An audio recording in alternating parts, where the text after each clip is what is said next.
Okay, there we go. All right. All right. Testing was a success, and music is being heard. Music is being heard. My voice is being heard. Okay. All right. Yep. So we're all good. All right. I'm still using my Pika assets. So, yep. Hello, Pika Piece. My name is Pixu. My name is Pixu. Pika Piece. Hello, Fluffy Fluffs. My name is Kitzu, and I'm gonna be continuing the Pikachu model. So, yeah, gonna continue on with this Pikachu model. And as you can see how far I've gone, it's still not nowhere near complete.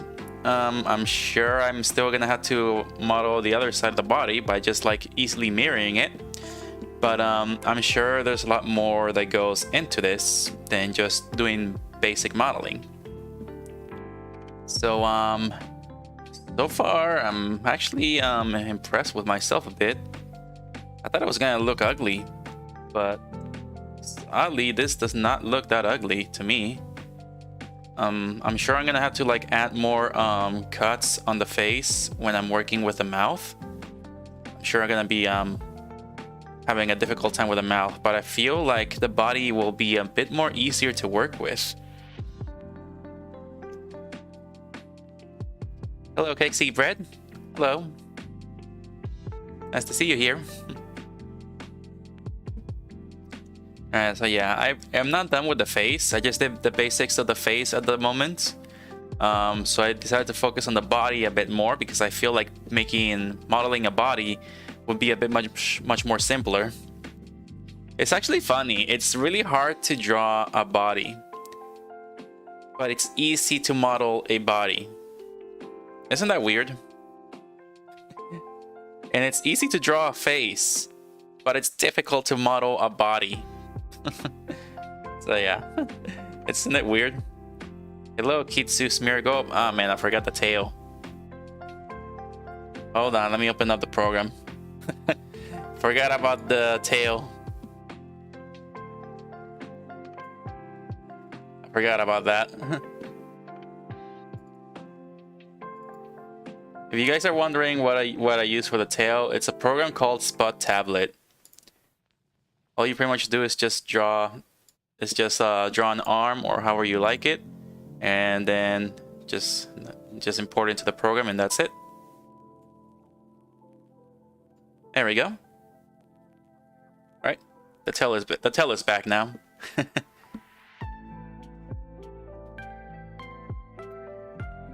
It looks really nice so far.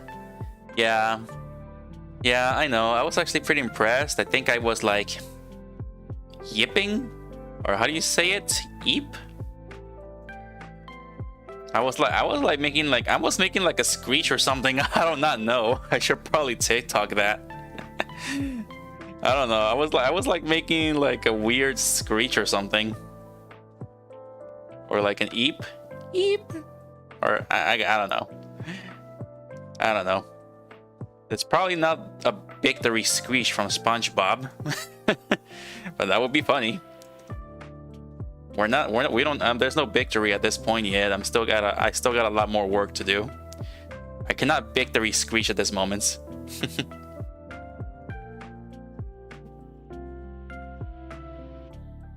I should probably do something here. Let's see.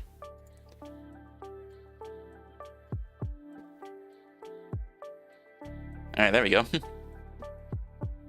was hard for me to get the angle of the hand right when I draw mine. Yeah, that's what I have to do. You have to like run some tests by using the hands.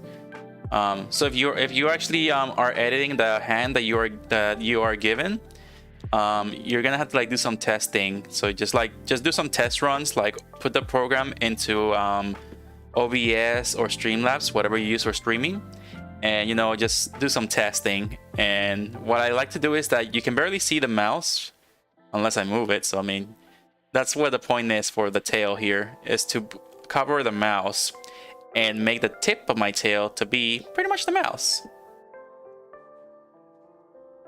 So yeah, it's all just about like testing, and you know, you make mistakes, you gotta fix them, and you know, it becomes easy that way.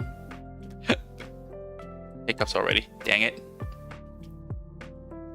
But yeah, it's all about testing.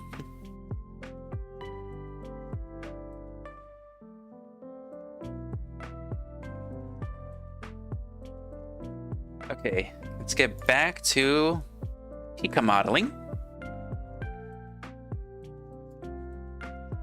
Alright, so I'm working with the body at this moment.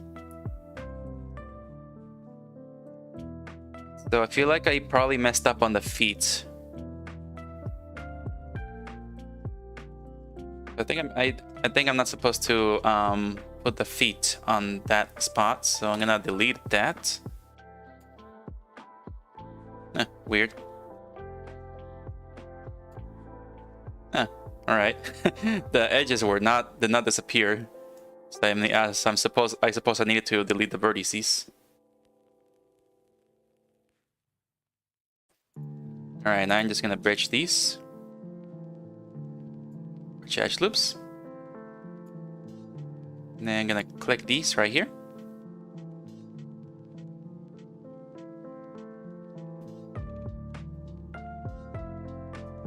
Alright, so I'm like debating here whether I did the arm on the right spot or not. Like, I'm not even sure how this works. Mostly Pikachu is like stands on its fours, so Pikachu rarely walks on its two legs. So yeah, maybe it will make sense for the hands to be a bit more forward, since Pikachu is always like on his fours. So yeah, and then this one right here, so the feet will be right there on that spot. So I'm gonna extrude that square.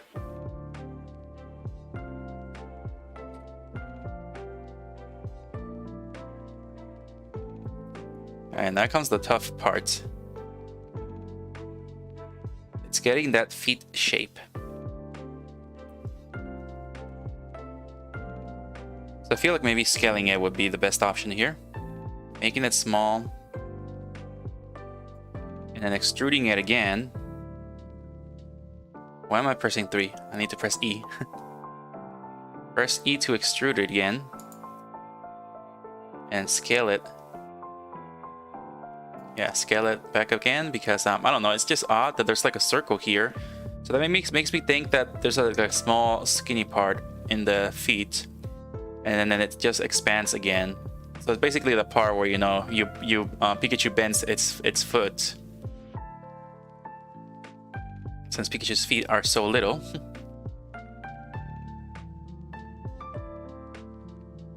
Okay, so I gotta grab this and make this area even with the other one. Since I'm going to extrude it, I need to make these as even as possible. SX0. Nope. SY0. Nope. SZ0. Perfect. It's all about making mistakes here. I may not perfectly remember how everything works or my axis is.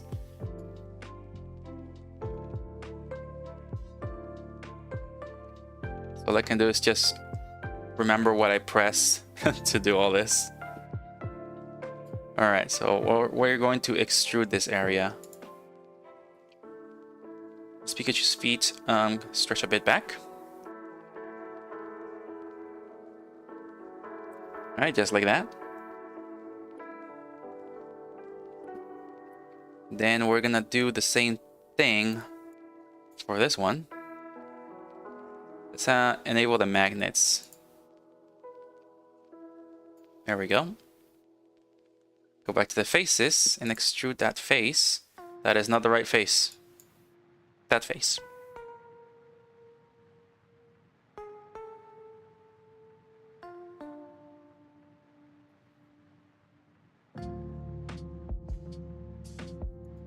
Yeah, Spot Tablet is actually pretty cool.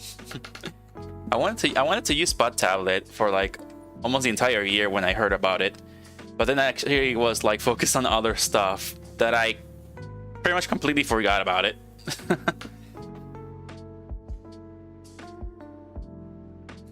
and I was a bit afraid to try it out. I should stop being afraid. I mean, I can do all these things, and yet I'm still afraid to try other things. So I think that was something that I had with Spot Tablet. I thought that was like a lot of complications behind the program, but there actually isn't.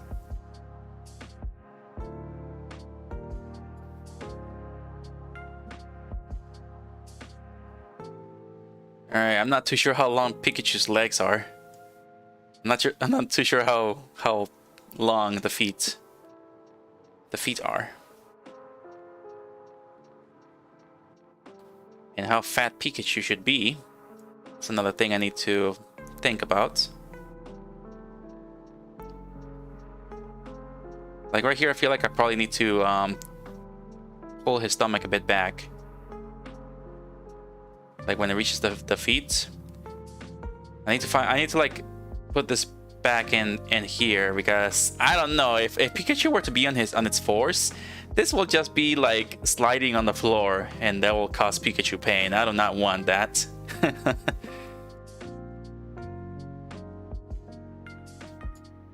So I'm going to select the vertices right here, or else this Pikachu I'm giving life to, it's gonna, oh, gotta turn off the magnet. Yeah, or else this poor Pikachu that I'm bringing to life, it's gonna have a bad life by just walking on its, walking and just like sliding its stomach on the floor.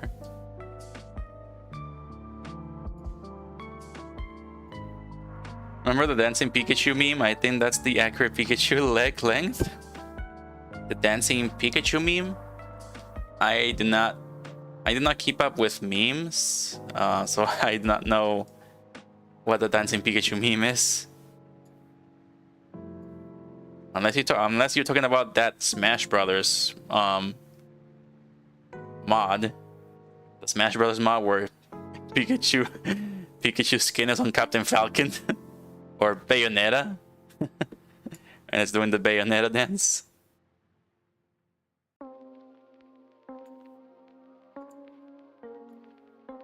Alright, this little part needs to be out.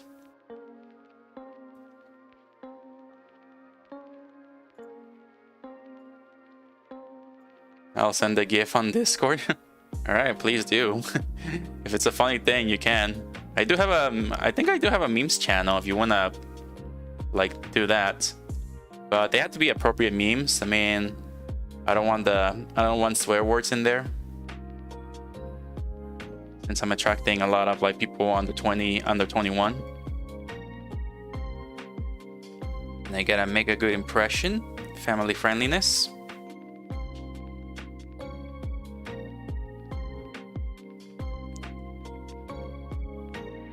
So how do I do this? I got the Pikachu body. Alright, the body remains the same. Body needs to be a little bit different here. I'm aware that Pikachu was very fat back in the 1990s. That's when Pikachu first arrived. He was very fat. Right now, in the present time, Pikachu is like not that fat. Pikachu lost like a bunch of weight. I remember there was a meme about that too. Losing weight since 1994.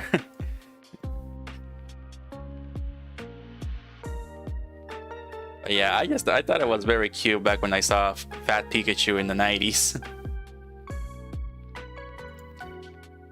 I still thought fat Pikachu was the best thing. Even in the games, Pikachu was like even fatter than the animes. I did not question that back then, but right now, I am questioning it like, how does that work? The anime Pikachu looked way different than the game Pikachu.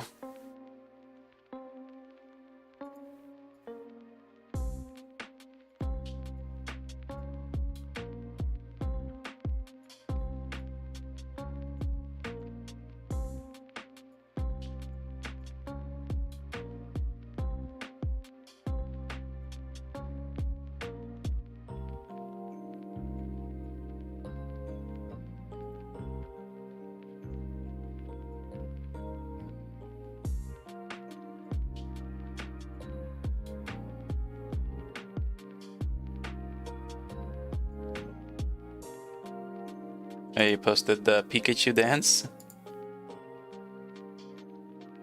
Okay, yeah, it is. So yeah, it's the same thing as the Captain Falcon skin. Yeah, it's practically the same thing from Smash Brothers.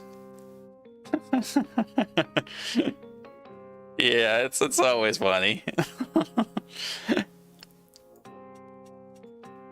Yeah, I think that Pikachu meme just got popular when Smash Brothers Brawl became a thing, and it started getting hacked, and people were just like putting this character skins on other characters, and they just put the Pikachu skin on Ganondorf, and it was like so hilarious to see that. And they also put it on Captain Falcon. So that was like, it was like so hilarious. And right now I think it's more popular when they put on Bayonetta.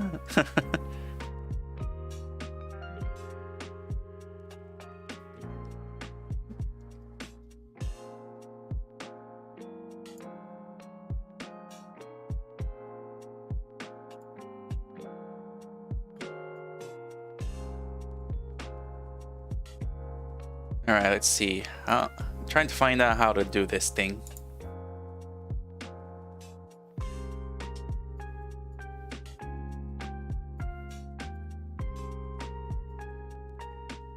Like, I need to find a way to get these vertices in a position where it makes a bit more sense for the feet.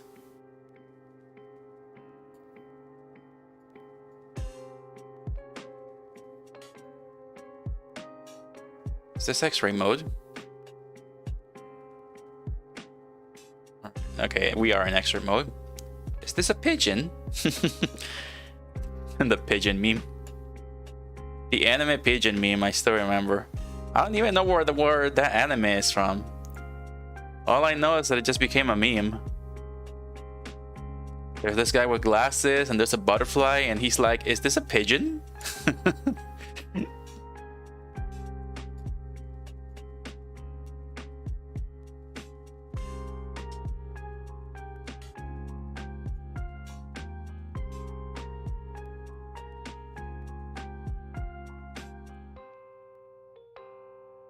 Alright, I'm gonna cut right here. And then I'm going to bring these down a little bit more.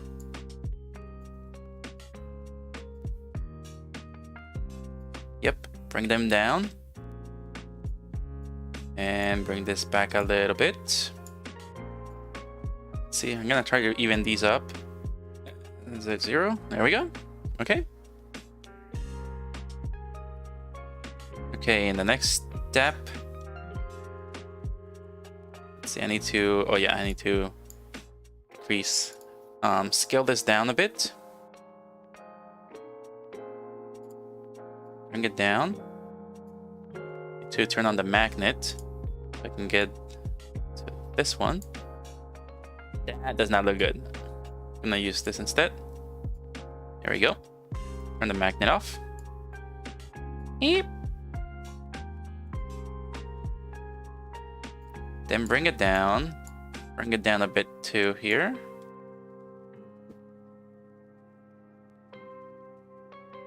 Okay, I think that works. Shade smooth. It's already doing shade smooth. So, alright. So it's already on shade smooth. It's already as smooth as it possibly is, without subdivisions. Bring this back here. Grab this. Bring it a little bit more down. I want to make the feet a little bit more bigger.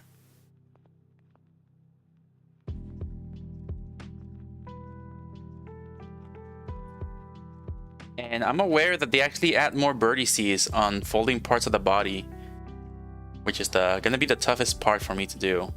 If I am going to add bones to this Pikachu, which I probably might do, it's gonna be tough because I don't know anything about animations. I do know how to add bones to models though, since that's what I do with my tail in these Pika assets. So I know how to add bones to objects, but I do not know how to animate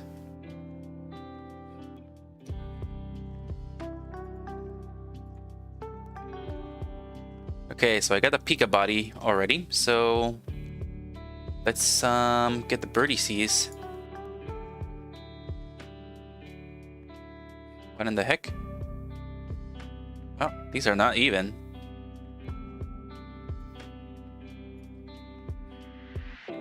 Alright. Yeah, and I was actually playing Xenoblade Chronicles 3 yesterday. I did not slept until 3 a.m. Oh. So yeah, S, X, and 0. Right. So yeah, I did not sleep. That's not how you say it. I didn't sleep until 3 in the morning. I just lost track of time while playing Xenoblade Chronicles 3. Because I played Xenoblade 1, I played Xenoblade 2, and I played Xenoblade X. I did not like X that much. I only liked the open world in X, but I did not like the story too much.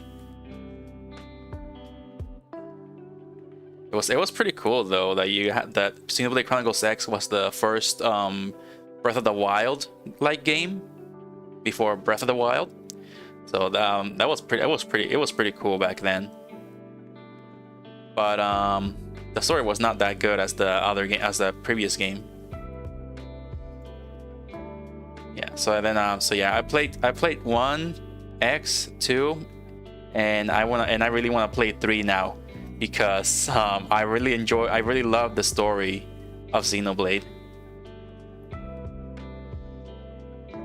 Like Monolith Soft Studios are really good storytellers.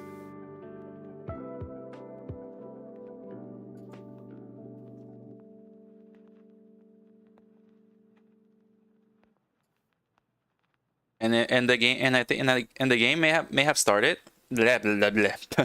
The game may have started with bad graphics back in the Wii days. Like I didn't even know what Xenoblade was. The only reason why I knew what Xenoblade is because of Super Smash Brothers. Like back when they announced Super Smash Brothers for the Nintendo Wii U. It's a task. And oh, commercials.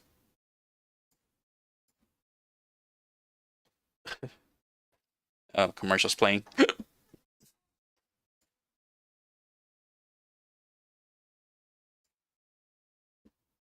Alright, hold on. I'm trying to play a different song here.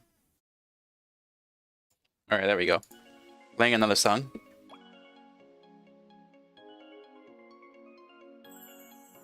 Alright, here we go. Hopefully it's not too loud.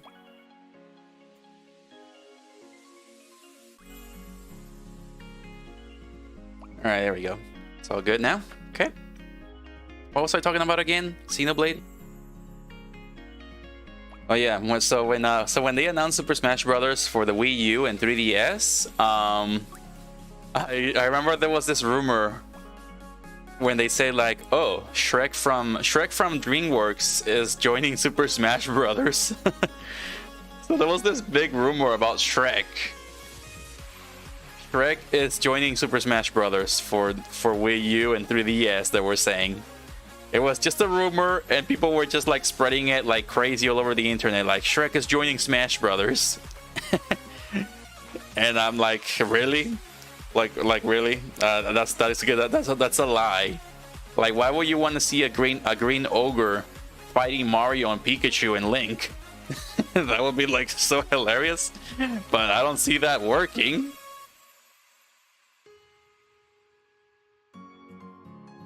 So then, so yeah, then they announced that like all these characters were rumors and all that. But once they announced Shulk, since that's his name, I'm like, oh, this must have been the guy who actually started the Shrek rumors because his name is almost the same thing as him. So this character was called Shulk. And they actually showed a trailer of him taking out Bowser easily, and then it actually shows that he can actually read the future. So he sees himself getting taken out by Marth from Fire Emblem and Link from Zelda. So yeah, he sees himself being taken out, but then he actually reacts and reads their moves. And the animation is just so good and so cool that I'm like freaking out. And I'm just like, oh my god, who is this guy? I'm just like freaking out. Because that's how Smash Brothers trailers are like. They just make you freak out at how amazing they are.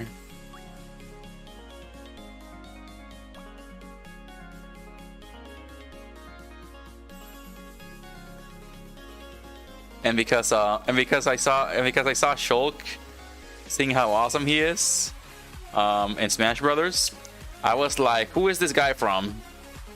And luckily, Smash Brothers tells you exactly where all the characters are from.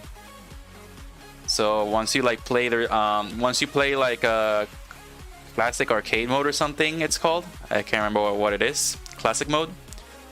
So once you play that, you earn the trophy of that character, and you can review its information in the museum option. And so I look at that and it says like, oh, Shulk is from a game called Xenoblade Chronicles. So I'm just like, okay, I'm gonna go to the internet and search this game and buy it so I can play it and see the story of Shulk. But then I was only just giving dark truth that Xenoblade for the Wii is a very rare game, so GameStop was scalping it pretty much. So GameStop was pretty much scalping Xenoblade Chronicles.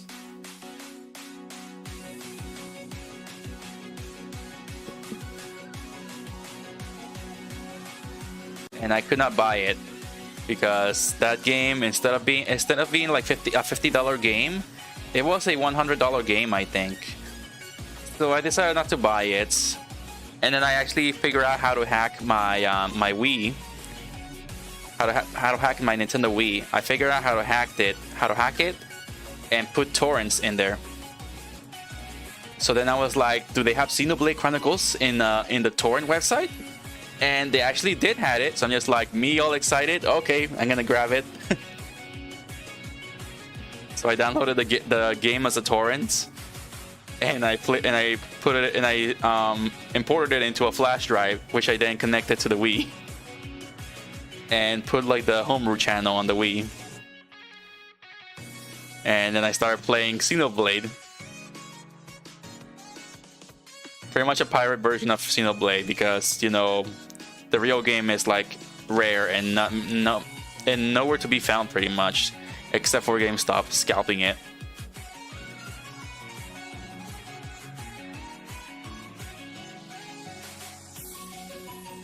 So yeah, I played Xenoblade, and I was like, the graphics don't look that good.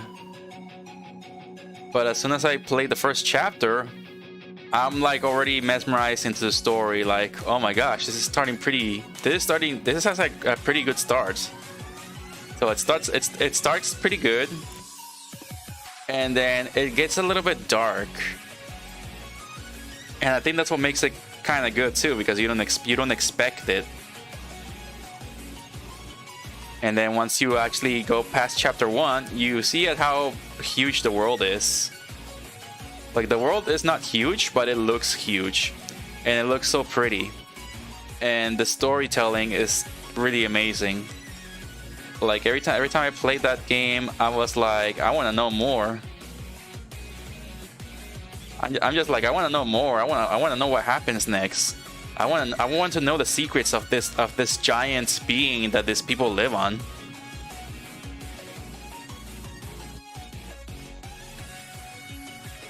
And then I actually beat the game, and I'm just like, my gosh, I love this game. So yeah. So yeah, I really enjoyed the Xenoblade game. And then I heard they made X, so of course I bought X. But X was not the same thing as the first game, so it was not as good. The only good thing was that it was kind of like Breath of the Wild. That was the only good thing about it, so I enjoy exploring. But then they announced Xenoblade 2 for the Switch. And I saw the upgrade in the graphics, so now they actually have anime graphics, or you can call it probably B-Roy models, maybe. I mean, they kind of look similar when I look close at them. They almost look like the early B-Roy models or VTuber thingies. That's how I see it right now. But yeah, despite how the models look like, they look pretty good. The graphics look really good too, because it's like supposed to be anime or anime-like. I feel like I'm listening to a podcast while doing my assignment. I mean, maybe it can be possible if I can start a podcast one day, but I'm not used to people at the moment. Like I did a collab with Saint Cisco, so doing a collab with him was actually pretty good. It was actually nice for the first time of collabing. I wouldn't mind collabing again one day. But yeah, I feel like I still need to you know, get used to people, because I believe that's one big issue that a lot of content creators have, you know. Like most of us content creators, you just want to do what we love for a living, and you know, we don't want to interact too much with people because we're just not good at it. Like we're not that good at first at interacting with people, but content creation actually helps us be more open to humans. You know, we are just not professional communicators. But yeah, as long as we have successful content creation journeys and all that stuff, we start getting used to people and start learning how to talk to each other and know what to say and what not to say. Like right now, I'm trying to keep a reputation of being family friendly, so I do not want to I don't want to involve too much like inappropriate things. Which I just know that too many VTubers are inappropriate. So I just feel like the world needs more family-friendly VTubers, because all the not suitable for work VTubers are pretty much taking over and thriving at this moment. But we family-friendly VTubers are slowly catching up.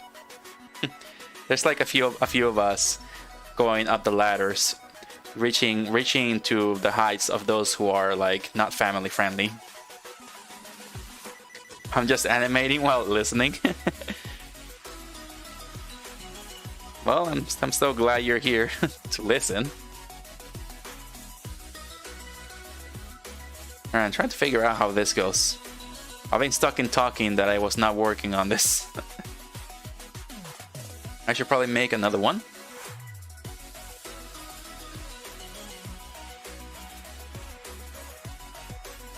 And then, oh, that's not what I want. Let's see, I had to bring this in.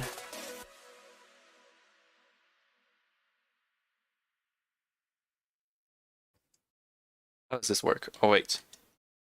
Do it the same way I did the head.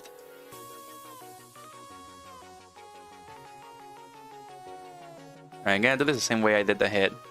Gonna grab this up a little bit, and then I'm going to grab the edges. Alright, there we go. Then I'm going to extrude them and pull them up.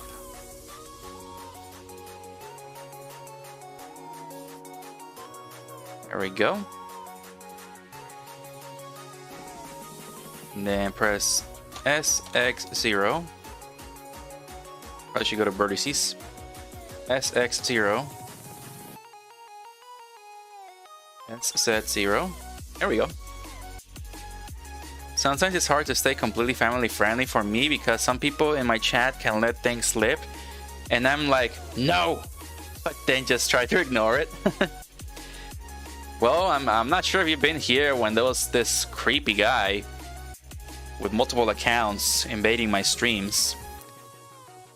I'm not sure if you both were here when that happened. Somebody was like invading the stream with like inappropriate behavior.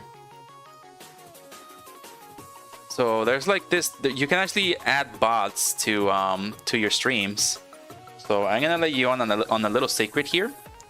I actually have this thing called Streamlabs. So I created an account with Streamlabs, and Streamlabs already gives me a few things to work with for my streams. I feel like I'm not fully utilizing what they are giving me for free, but what I mostly use at the moment is like a chat bot. So they provide you a free chat bot to actually keep the chat safe and all that stuff. So in order to keep the chat safe, you can increase the security measures on it, but there's not that much that does. So I actually manually added some rules in there. And these rules are like I mostly use the rules for words. So there's this like area where you can actually sorry about that. So there's this area, this chatbot option where you can add some words to not make it inside your chat. So I started adding the words that I can, all the swear words that I can possibly think of. So I just add them in there and add like some sort of punishment for people typing that. But at this moment I'm very small, so I don't want to anger some new people that show up. So I did not provide any punishments. So you can say if somebody says the F word or the S word, then they'll get like they'll get either banned for a certain amount of time, or they'll get like permanently banned or something like that.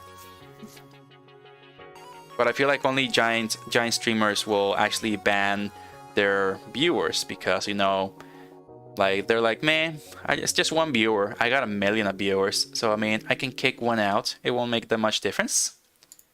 But when you're small, you want to try to keep as many people as possible. But then again, if they are showing inappropriate behavior, the best thing is to kick them out if they're not gonna if they're not gonna follow your rules.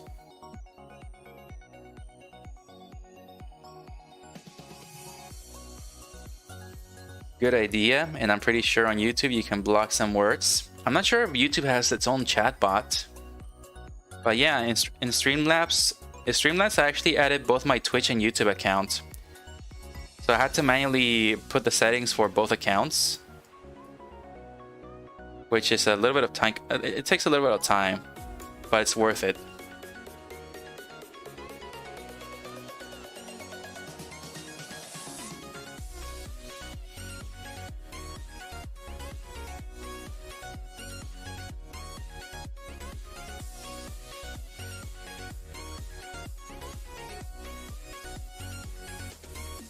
Another thing you can do is get a moderator. That's another thing that you can do, is get a moderator. Basically, just get somebody that you completely trust to keep an eye on your streams and moderate the chat. Like, keep an eye out for any inappropriate behavior. That's something that you can do as well. You can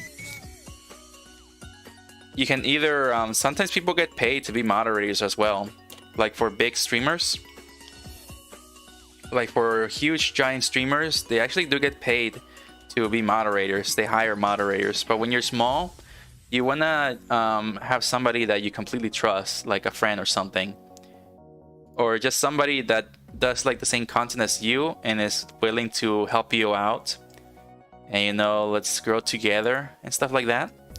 So that's another thing that you can actually do.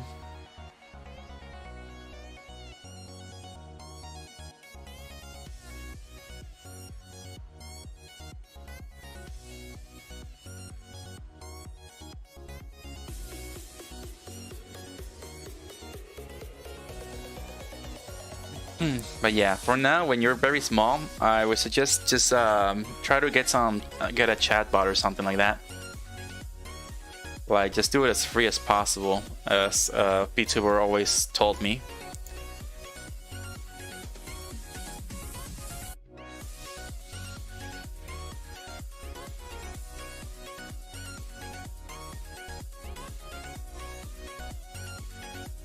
Yeah, you can start as free as possible, but there are certain other VTubers who are spending like $1,000 and they actually do get like popular.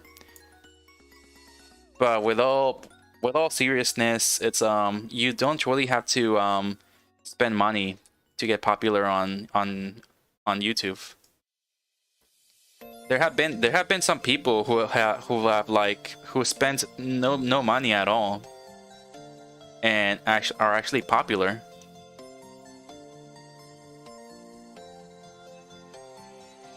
But that mostly happened during the pandemic, though. A lot of VTubers got very popular fast during the pandemic. But that doesn't mean that you should stop right now just because everybody's like outside their homes now.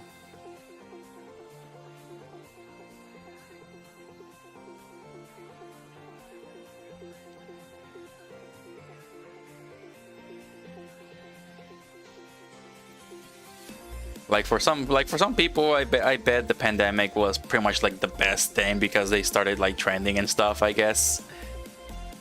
But I don't know. I don't know. I mean, I hope we don't go back to those dark times. I mean, although some people actually benefited from all that chaos, but they are But yeah, right now some of those people that trended overnight from that time are probably no longer on YouTube because they're not like, I don't know, they're not gaining like the viewership that they once had. So you know, they were like on top one day, but then the next day they're all the way at the bottom and they don't have any success anymore. So that is one thing that you need to like be aware of. Like don't get too excited and quit your job and stuff like that. Like, you gotta make sure that this keeps working for a couple more months.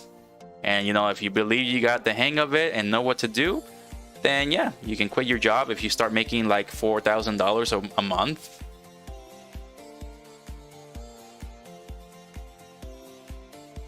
So yeah, if you actually start making like $4,000 a month or something like that, then that will be the part where you quit your job, since you're making more than enough for yourself with YouTube. I'm working on some layouts and an animation for my streams. That's pretty cool. I gotta work on my own layouts. So far, I made a layout on my Etsy shop. Sadly, no one is buying. So, but hey, it's good practice for making my own layouts one day.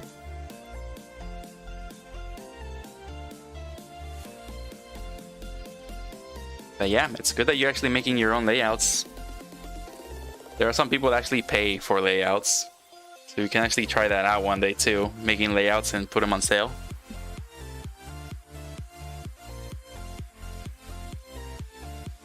I wish when we are swearing we can just put dolphin noises, just like SpongeBob.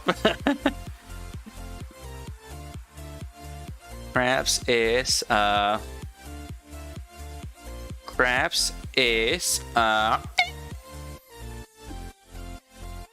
do you kiss your mother with that mouth? The trash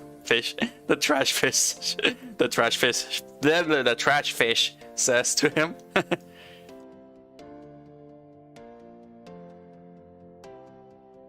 Hey Patrick, do you know what this word means? Crabs. Isn't that the guy you work for? No, not that word, Patrick. This word. Oh, it's one of those fancy words. You use them when you want to sound fancy. I feel like I make a good Patrick impression sometimes. I even did it in school, and they actually were laughing at me, but I didn't care. I pretty much have always been the clown of the class. since I was little. kind of like a Naruto.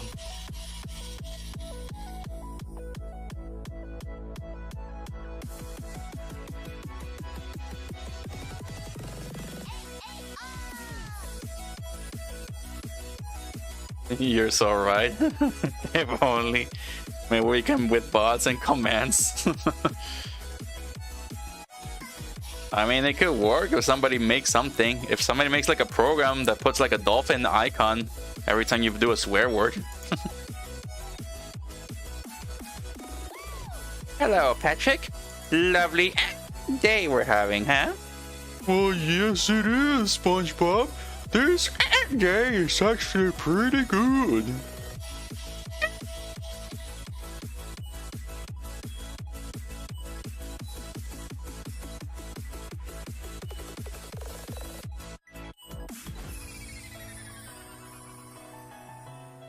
What the? You sounded like Patrick. Am I tripping? I mean, I don't know. Hello, Patrick. How the are you? Well, pretty good, SpongeBob. I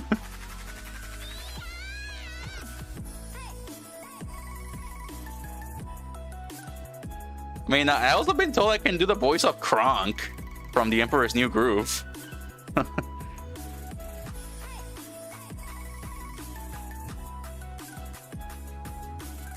You sounded like him. Are you the voice actor of Patrick? Well, if they're planning to make a SpongeBob remake, I wouldn't mind. I wouldn't mind trying it out. If they're searching for a Patrick voice actor.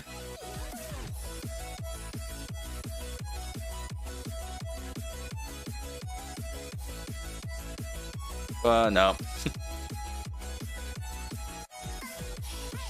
I have also watched SpongeBob in Spanish, and I guess I can also do the voice of Patrick in Spanish as well.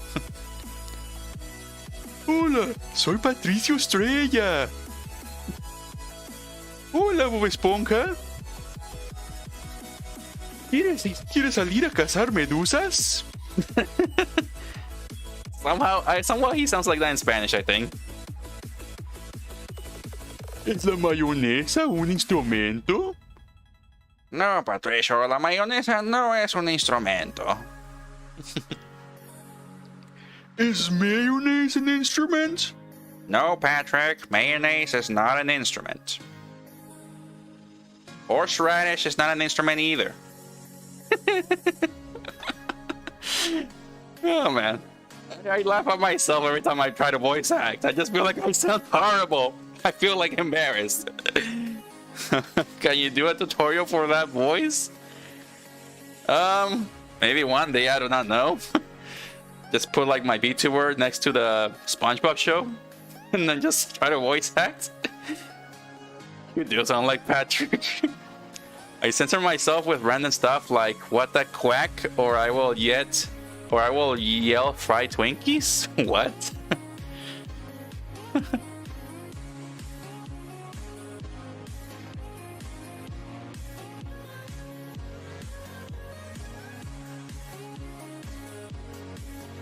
And I'm trying to think of other Patrick lines that I like.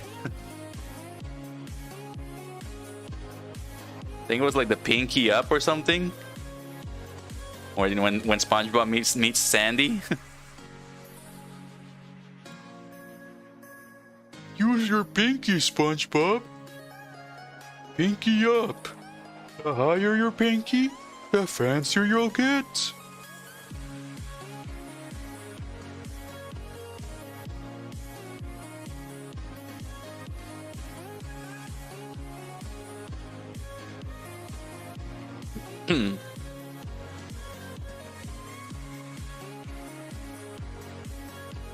Alright, so I think I got this down right now. I think it's actually safe to actually add a mirror modifier.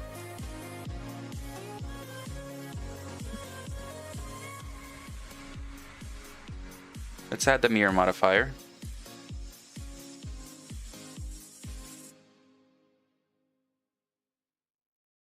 Alright, we'll go back to solid mode. Do Y. Okay, it's looking good.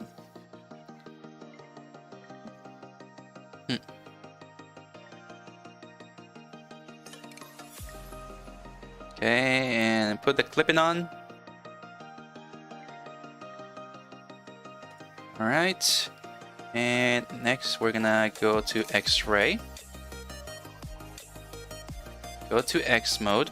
Wait, I already got my X mode over here. What am I doing? All right, try to put this on parallel with each other by pressing SZ0.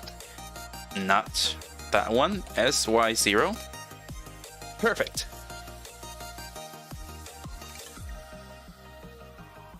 Perfect. All right. And yeah, there we go. All right, so far so good. I feel like I probably need to make him a bit more chubby. He's looking a bit too skinny.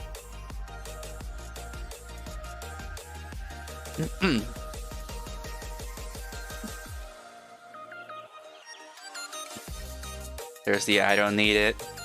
I don't need it. I don't need it. I need it. Man, I really loved SpongeBob back then, back in the days. It's a giraffe. It's a giraffe.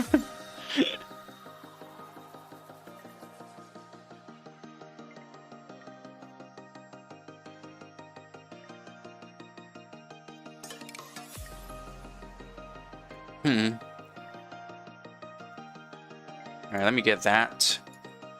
Put it at the front. Reaching its face, reaching the Pikachu's face.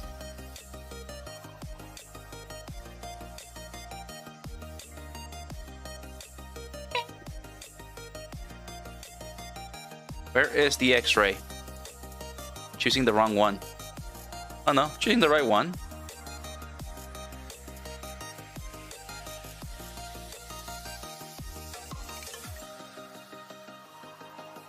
Why is that there? I don't think I need this. Press X. Vertices. Okay, got it. I'm using an extra glove my sister has from her art tablet, and it's actually more easy to draw now. Yeah, you need a glove. Like every time you're doing digital art with the tablet, you actually need a glove to easily slide your hand around. I did not have that back then with my first tablet. The first tablet that I used was a Biz tablet. It's not the best one, and I do not recommend it. But that was back in 2012 or 13.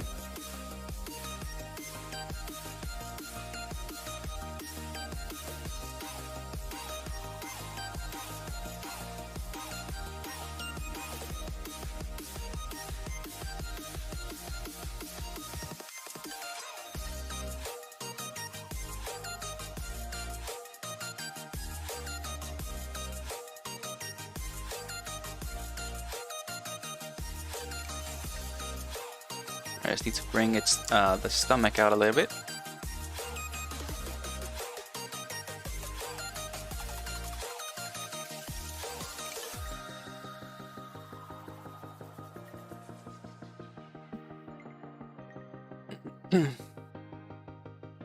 I think the best line of Patrick is pretty much the mayonnaise one.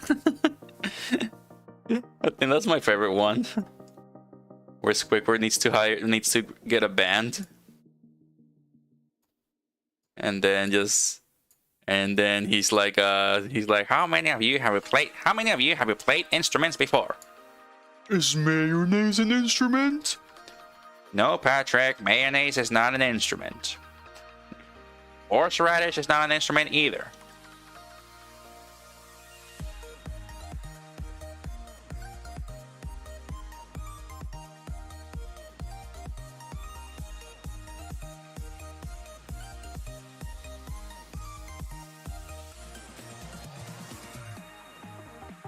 Yeah, I don't even know if I can actually I don't know. I mean, you guys are telling me that I can sound like characters, but it takes more than that to get a job in voice acting, though. Like I remember watching a podcast of Game Explain interviewing the voice actors from Kid Icarus Uprising, a really amazing video game that released on the 3DS. So they were like interviewing the voice actors of Pit and Lady Palutena,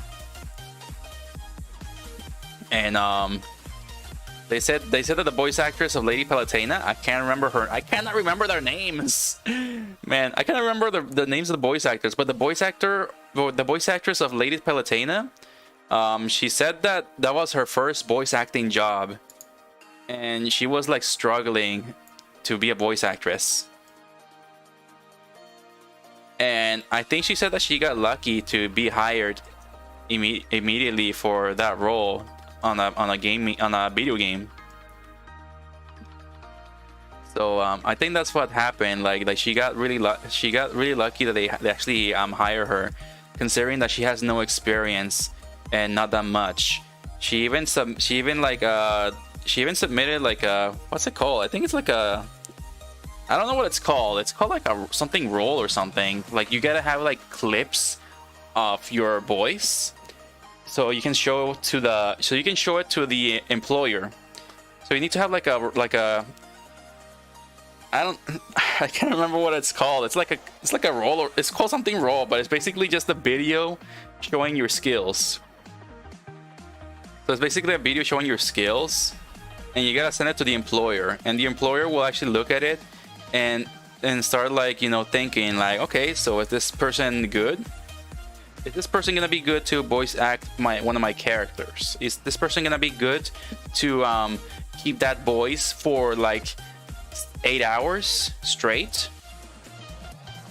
Because even when I went to like AnimeCon, they told me that voice acting can be kind of difficult at first, but you need to take good care of you need to take good care of your voice too, because they'll actually want you to voice act for like a total of 8 hours, and in the amount of those 8 hours, you only completed about like 5 minutes of the video.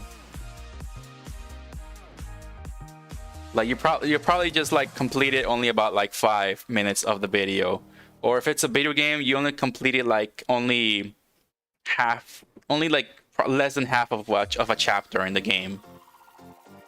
And yeah, it's not easy, but it may seem fun, but it's not easy if you are struggling to keep that voice for like the next 6 to 8 hours.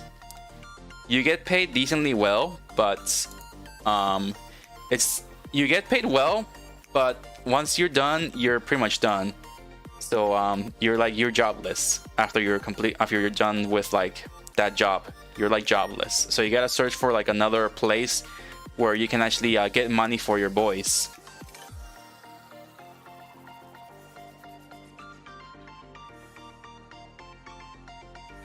And yeah, some people live off of their voice, but at the same time, I do not really want to fully live out from just one skill. Like I wanna actually survive by using other skills. I do not just want to have one skill, and then as I get older, that skill is useless because I lost it. So you know, I need to like have more skills that can last me like through the lifetime. So like that is something that we all need to think about. Like if you really love voice acting, that voice will not stay with you forever. Like you will probably lose that voice when you're like age 40 or 50. Especially when you're like doing art as well, like when you're drawing, that skill will also not stay with you forever. So again, you can also lose that skill like around age 50 or 60. And it's kind of sad. It also really I'm not even sure if I can say this word. But yeah, it's just a bummer that you work so hard for a skill when you're young, and as you get old, that skill becomes kind of useless, or that skill just disappears. So yeah, it's kind of sad. Like even some content creators are losing one of their best skills, right? That now that they're in their like 30s or reaching their 40s now.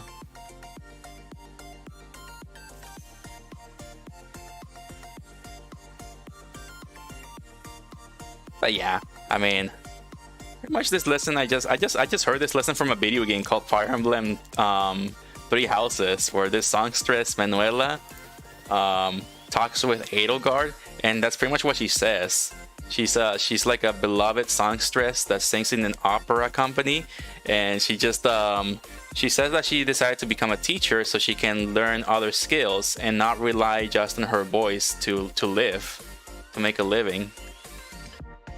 So that's like playing that part of the game, like finding out that part of the game. I'm just like, oh my god, this character just opened up my mind to think more about my life.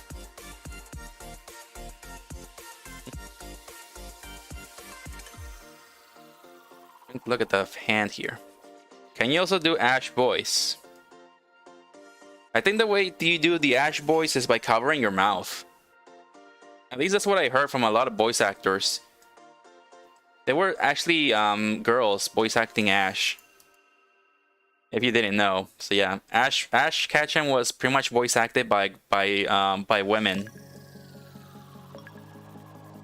And what some of these women did is that they actually covered their mouth to change the tone of their voice a bit.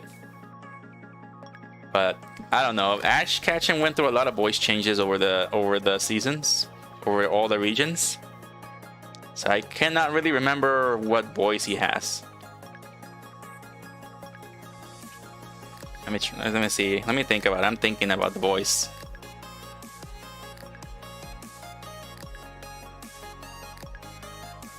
Hey Pikachu, use Thunderbolt! That's probably terrible. That's probably terrible. Pikachu! No. Pikachu! Hey Pikachu, use Thunderbolt! Pikachu, use Thunderbolt! Now follow up with a quick attack! That doesn't sound anything like Ash. I cannot make the Ash voice. Ash is voice acted by women. I don't think a guy voice acted Ash in the shows. I think they were all women.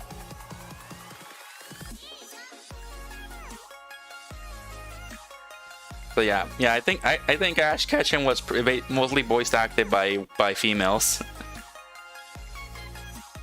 Because, you know, we males cannot really voice act 10-year-olds. We can only voice act teenagers. That's the youngest males can actually voice act. It's pretty much teen years of a male character. If you wanna hire a voice actor for a child, then women are basically the ones that are better at it. So women are better at voice acting children.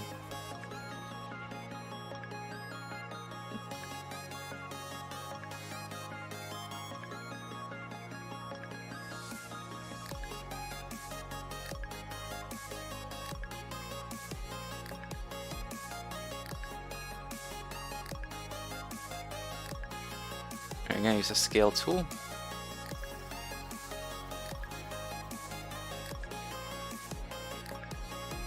This is not working.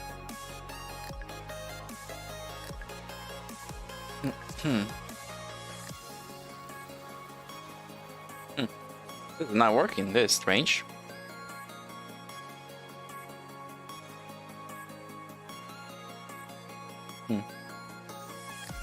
I'm trying to like scale it down. Yeah, it's not working the way I thought. Even Spike from My Little Pony is voiced by a girl. Oh, that's a little bit surprising. I didn't thought that. Hey Twilight! Hey Twilight, look at this!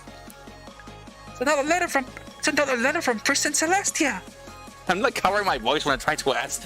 When I'm trying to voice act children, I feel like putting your hand over your mouth it really helps to, you know, make that child tone. At least that's what I heard when females voice act Ash Ketchum. They just put their hands over their mouth to just get that 10-year-old tone in there.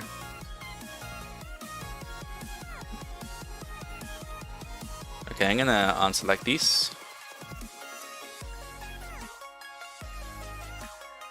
Yeah, this does not work. Why is it not working?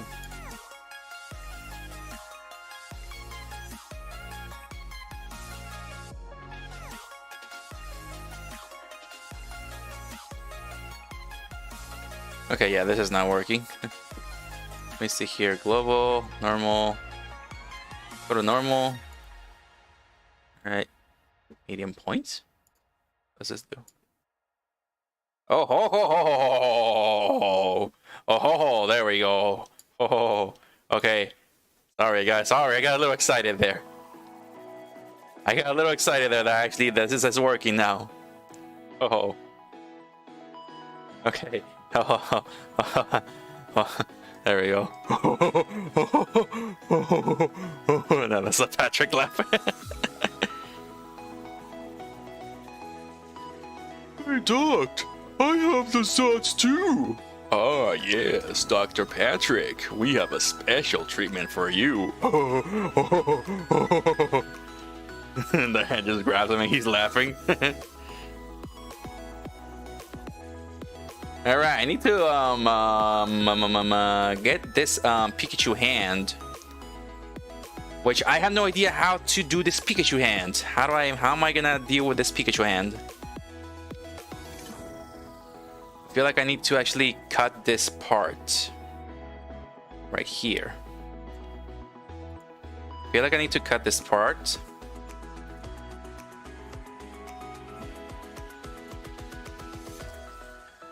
I think Pikachu has 5 fingers, does he? Yeah, he's got 5 fingers. It's giving Stitch. Kinda sounded British.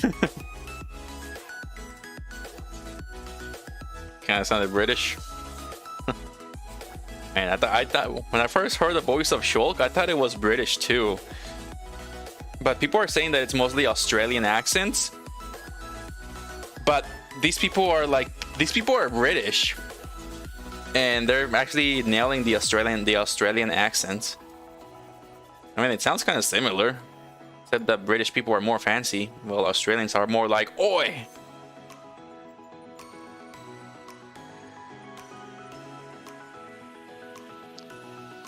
Or they just say "mate." "Oi, mate." That would be like an Australian accent.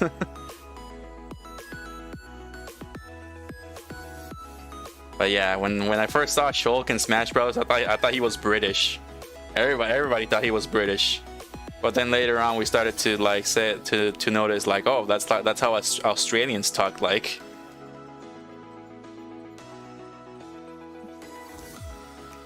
And trying to figure out how to do the hand. There's the part where I'm gonna be scared. I'm gonna extrude this. And I'm going to delete this hand, this part, so I can just independently work on the hand.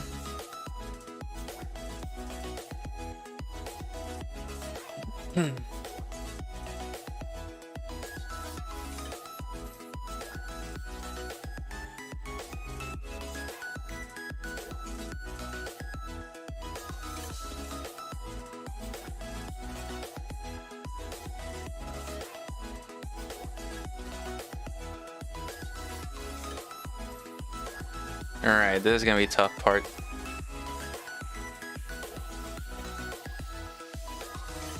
Alright, this will be tough. I'm gonna extrude again. Scale it down. No, I should probably not scale it down. Alright, turn this on.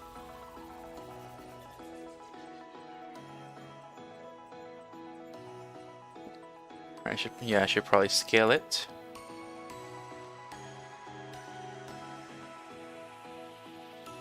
I can never see the difference.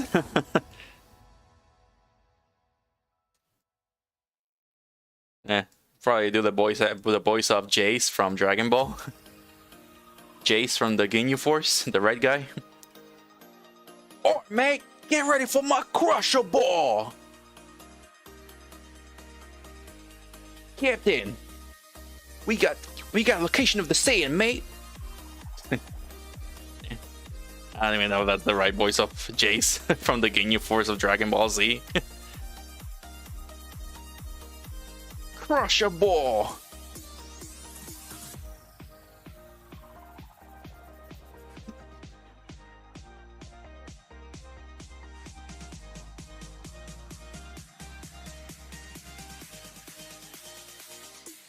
Alright, how am I gonna make these fingers? I'm thinking so hard about these fingers.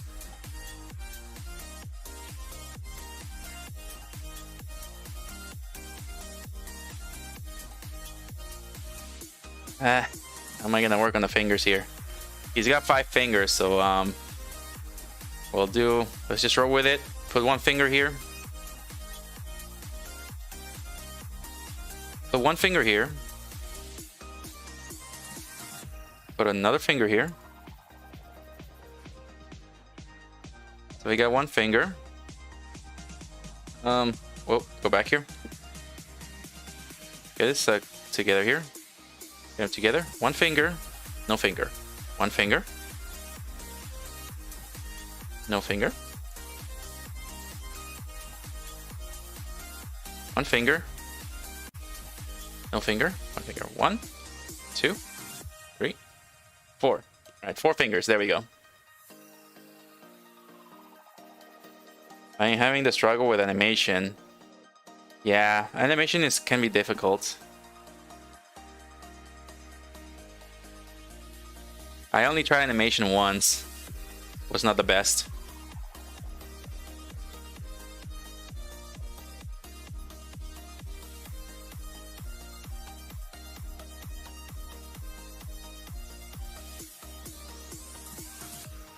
Okay, I should probably I should have probably done it the other way. Let's bridge all of these here.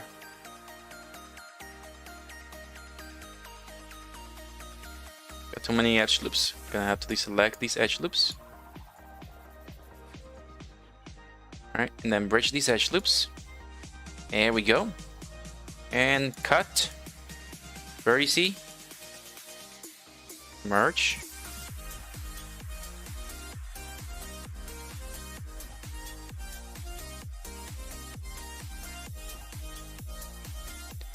Then merge first.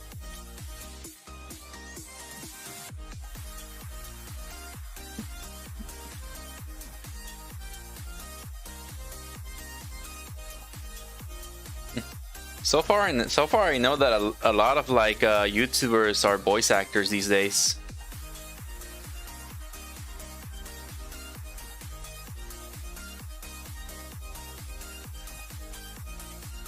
A lot of YouTubers are basically voice actors.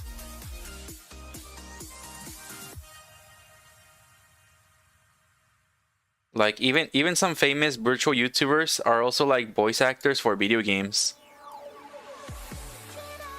I can't remember what the name of the VTuber is, but I think there was a VTuber, a Japanese VTuber got to voice act for an indie video game in Japan.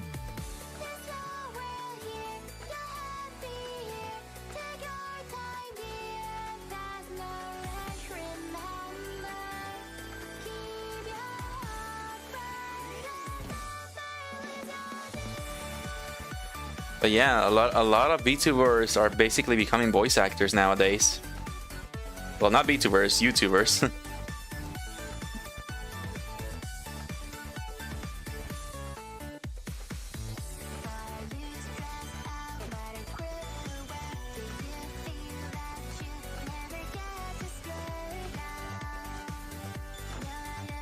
I should probably turn the magnet on.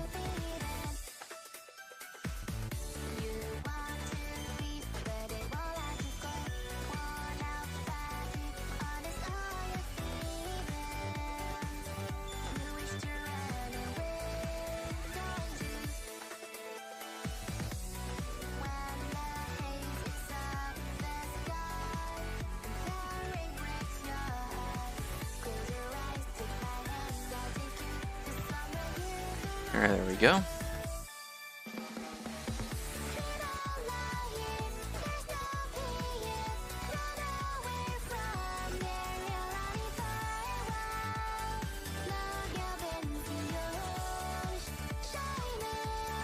I don't want that. There we go. I started making little animations in 2019. They were trash when I first started. LOL. I did made a simple animation of a Pichu back then in 20 when was that? 2014, I think. Yeah, I think I made a small 3-second Pichu animation. Just a very simple one. It was not good. It's not good either. and I didn't even drew that well back then. I didn't draw that as well as I do right now back then. Okay, now I can actually make the fingers. There you go. That'll be one finger. No finger.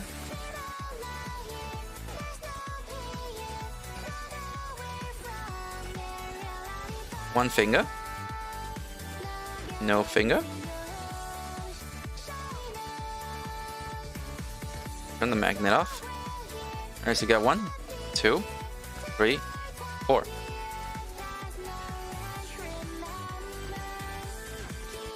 I'm doing so much stuff at once. I'm animating and singing and listening to the stream. That's some huge multitasking you're doing.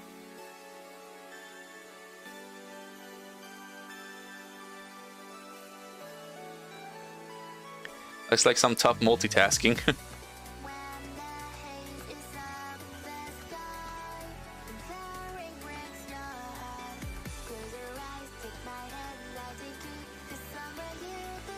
Alright, we're gonna make some fingers for Pikachu.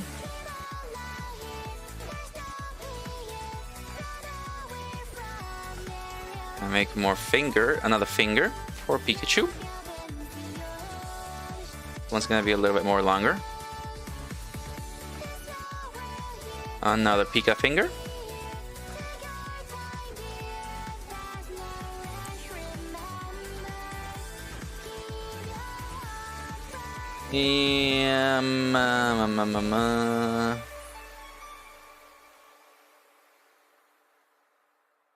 Wait, I only got 3 fingers.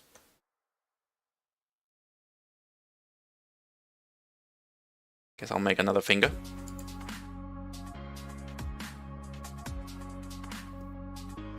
Make another Pika finger.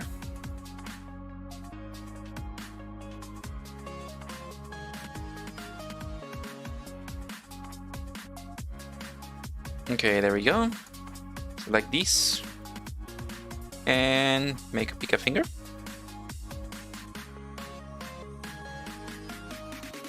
Alright, so this is pretty much the hand. For now it looks like a cube. It looks weird. Pikachu also has a thumb. So I'm not sure where exactly to put that thumb.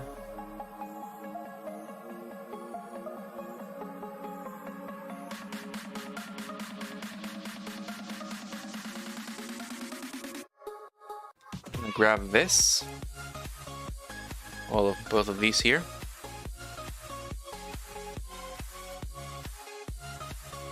Stretch them out like this.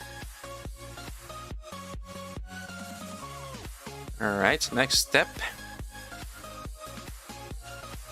Even out the shapes.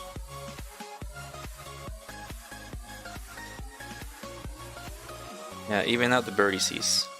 I always enjoy evening them out.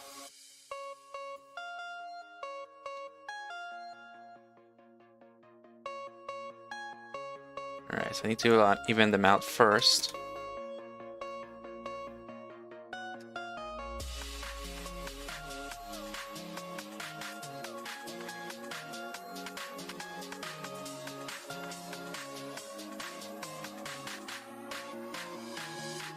Oh, okay, that last pinky finger is gonna be difficult.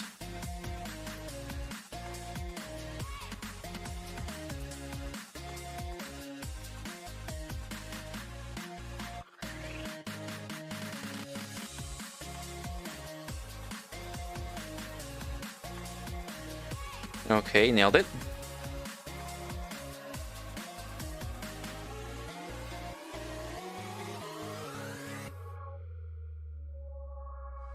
Okay, I nailed it. Alright, so now I need to adjust these fingers. Make them look good.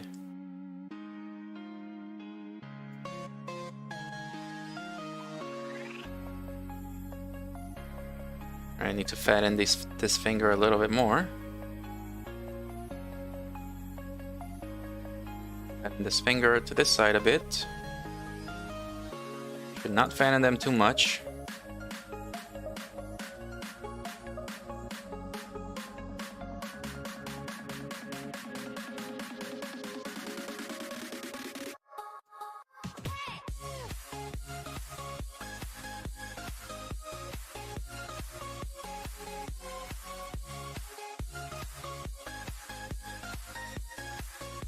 Right. Okay, it's actually weird at first, but it'll get better over time.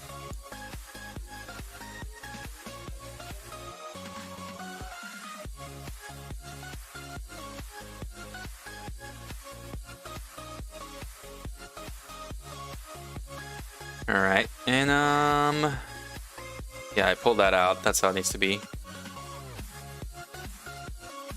Alright, next is to actually, yeah, the fingertips. The fingertips.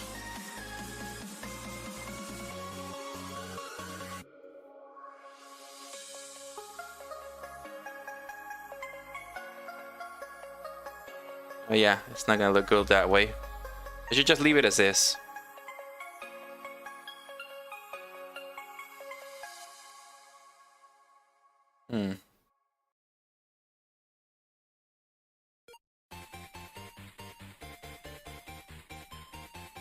Trying to figure this out.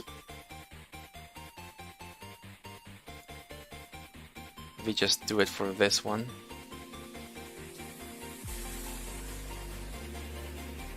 Yeah, just do it for that. That's the only one that looks like that.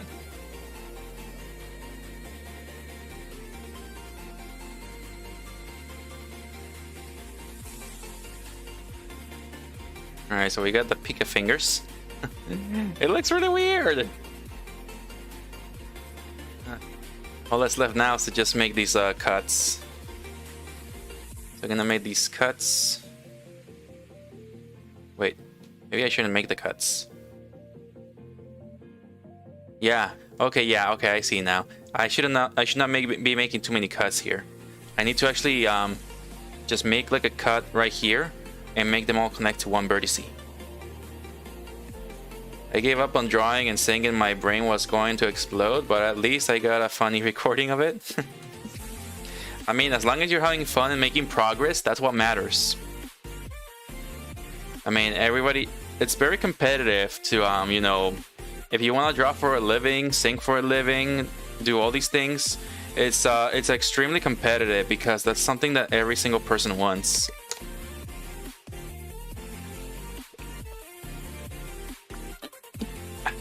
But that shouldn't mean that you should give up. If you truly love what you do, then don't give up. Don't give up trying to pursue that. I mean, it's people will say that all these things are like dumb and they don't pay you a lot of money. They actually do pay a lot of money. You can make as much money as a doctor makes from all this, or even more, because you actually see all these people doing it. Like you see these VTubers earning like $1 million, earning $1 million a year, and they're not even doctors and stuff like that, or lawyers, because you know doctors and lawyers make like almost $1 million a year. But you know, content creators, they actually make more than that a year. And you know they're not like they're not doctors and they're not like super educated or anything like that. They're just like normal people.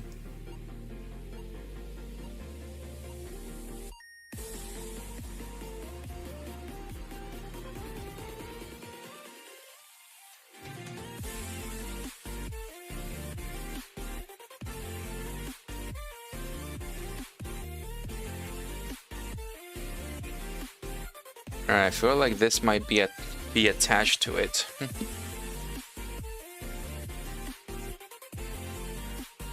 Alright, I feel like I need to attach these right here.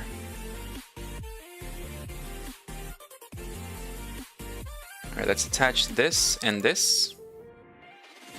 Merge at last.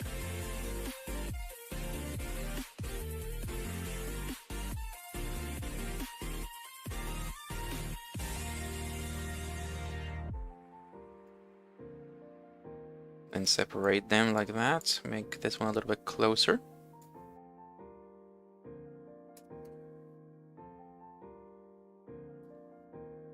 The people that have heard me say I'm good, but I'm not sure. That's what a lot of people will tell you on YouTube. So it'll be really good to boost your morale. That's how I see this. Like, you know, people on YouTube will tell you all this good stuff, while you go to a job and do the same thing, they will tell you you're terrible. And, you know, they will like demotivate you pretty much.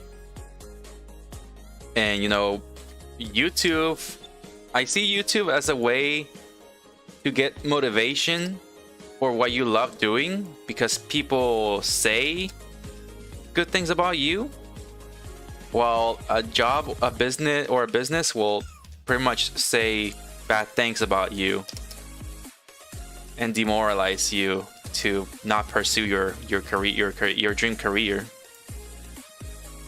But, you know, I just see YouTube as a way to just increase your skills and get like motivation to keep going, well as also getting paid to do it, because that's what some people are doing. Like one of the VTubers that motivated me to keep going and be a VTuber,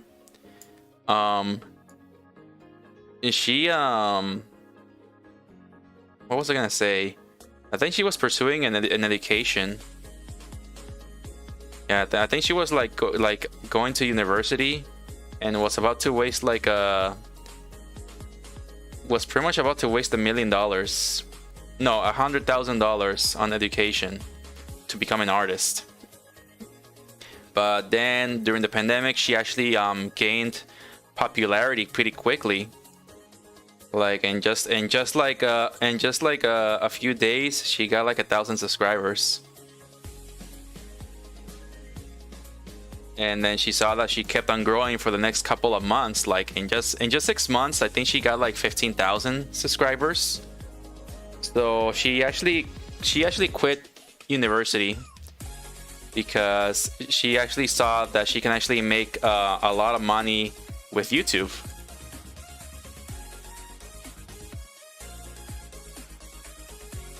And right now, she's still doing YouTube. She, I don't think she's making too much money though. I think she's making minimum wage at this point. Like she's only making like $1,000 a month, which it's not enough to be on your own. But she lives with family. So she's actually like studying and investing all her earnings from YouTube to go into educating herself and to how she can actually you know, make like $5,000 a month from YouTube alone and all that stuff. Well, not YouTube alone, but you know, how to get like $5,000 a month for like content creation and do all these things like social media marketing.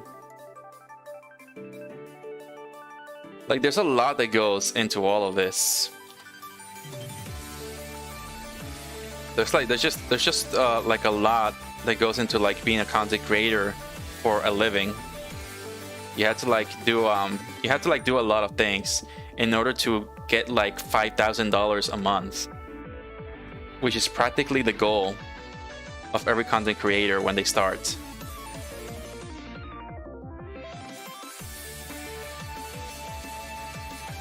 But yeah, it's actually possible. Like, it's possible that some content creators make, like, I don't know, I think they make like they say that it's possible to make $100,000 a year by being a content creator. And you know, $100,000, I cannot really if I were to have $100,000 by the end of the year, I wouldn't even know what to use it for. Like for most of us content creators, the goal is not just about money. Like of course, money is not really something that will make you happy. Money will not bring you happiness. Like for me, money is not the first thing that comes to when I'm content creating. When I'm content creating, money is not gonna be the first thing that comes to, like, that will just like be my priority. Like at least not at this point, because I'm still young and I live with family, so pretty much. And but yeah, money is not always gonna be the priority for most content creators. Mostly the priority is, you know, are we happy doing what we are doing here?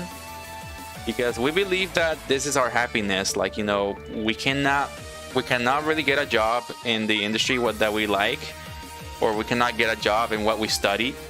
So our, like, pretty much our like best option is to, you know, content create and just, you know, show our passion with the world. Because that's what a lot of people are doing. They're sharing their passion. They're sharing their passion. Like, some people are even teaching what they learned in college to people on YouTube for free. Like, a lot of people are showing art for free, are teaching you art for free. A lot of people on YouTube are doing this because so many people learn how to be an artist and were not rewarded with a job. So what are they doing? They're doing content creation in hopes that they can actually, you know, make a living one day from what they love doing. Because that is the happiness.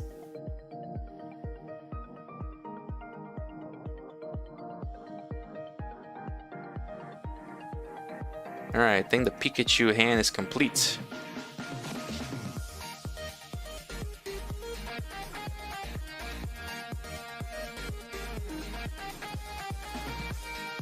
But yeah, I mean, if money was my priority, by being a content creator, a VTuber, if money were my priority, I would be like really mad right now at this point and be like, let my ego take over and just be like, why am I not getting subscribers? Why am I not like trending? Why am I not this and that? Like, there are some people that get like that.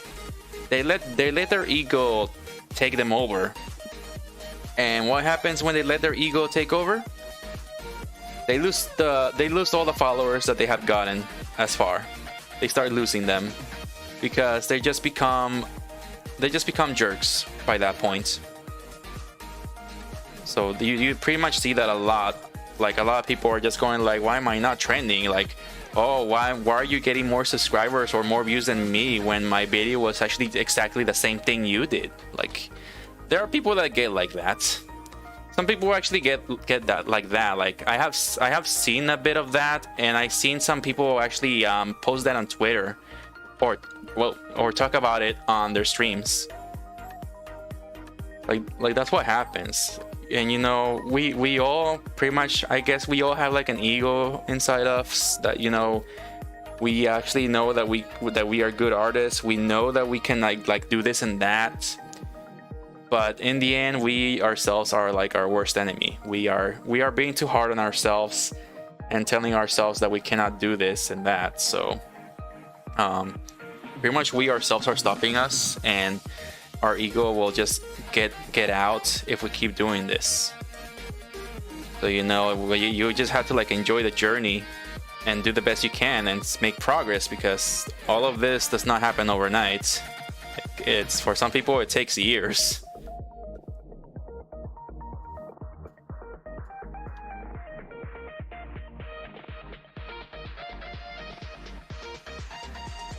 Oh, what am I doing here? Alright, let's extrude this.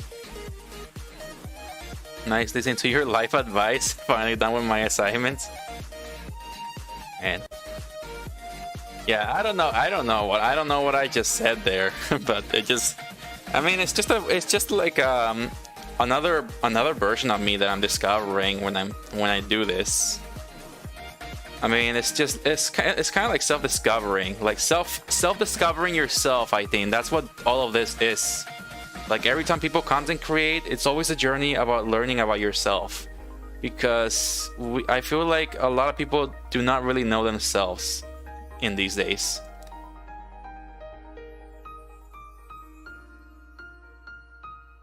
But yeah, the more I do this, and the more people I talk to and I get to know, I just feel like it's always a step forward in getting to know who I am.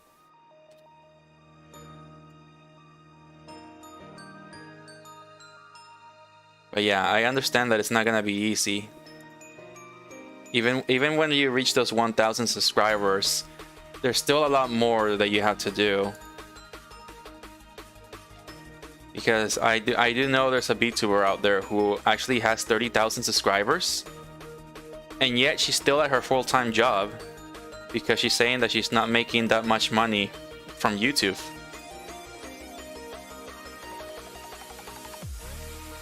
So you know, there's still like a bunch of challenges left for you to face after getting those 1K subs. Especially when some big YouTubers or big VTubers from like all these like agencies, Bishoujo and Hololive, they actually graduate because they cannot handle it. Like they graduate mostly because they quit. They actually think that, oh, I get to have fun for a living, and you know, this is gonna be easy and all that. But then, you know, they see that there's like 100. They see that they got like 7,000 people watching them, and that's a lot to, you know, take in. I don't even know what I would like I don't even know what to say if I were to have 7,000 people watching me. Like I would not even know what to even say. I would probably just pause. Like I haven't even reached like 10 viewers. Like I have not reached 10 viewers, so I mean, I'm sure I can handle 10 viewers. I'm sure I can handle 20 viewers. But more than that, that's where I'm like not sure like what's gonna happen. Because basically most of my streams is it's just you guys, Little Ryan and Cake Seabread. It's just mostly you guys. I don't really see anybody else.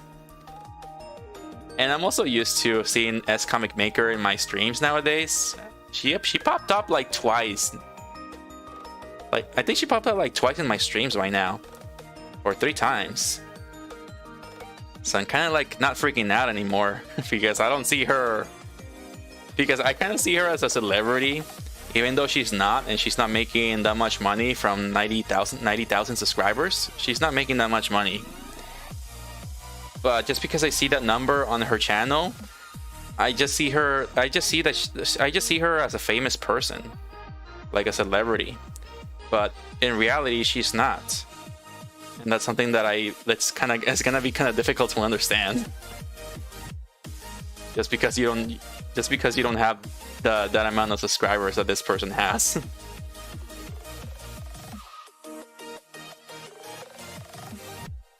It's so good at life advice though. Like really? I don't feel like I'm that good at life advice. I mean, I'm an introvert, so I don't really go out that much. If you were to ask me about relationship advice, I will not have anything to say about relationship advice. Unless you really want me to give you relationship advice, I will just say like, well, the only example I got about relationship advice is, you know, if you watch this anime, you see that, you know, that more time that these people will spend some time together and stuff. Like, that's how I will go pretty much. If you really wanted me to give you like boyfriend girlfriend advice stuff, that's how I would go. I would just like involve anime. I will just involve anime into that.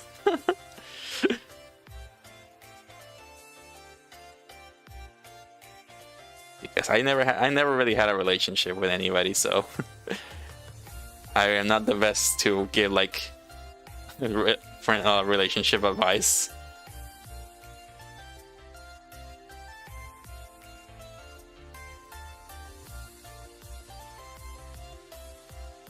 Whenever I live stream, it's so fun because I can see the side of myself that I like.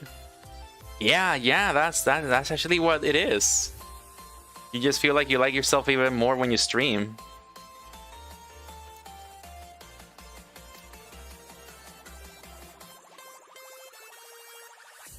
It's basically the audience that helps you be like that, I believe. Like, at first you start with no audience, but you get this sense of feeling in you when you stream. Even if it's alone, you start feeling like you're actually enjoying what you're doing. You start to like yourself a bit more. And when somebody shows up and starts like, you know, likes exactly what you're doing, then they'll actually just tell you like you're good at this and that.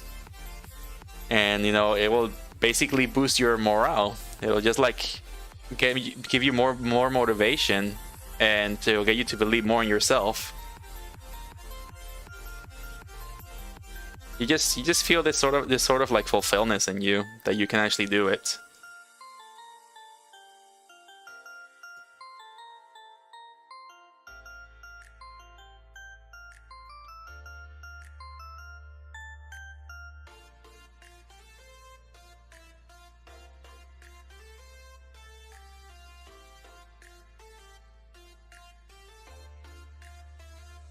Alright, trying to get this hand shape.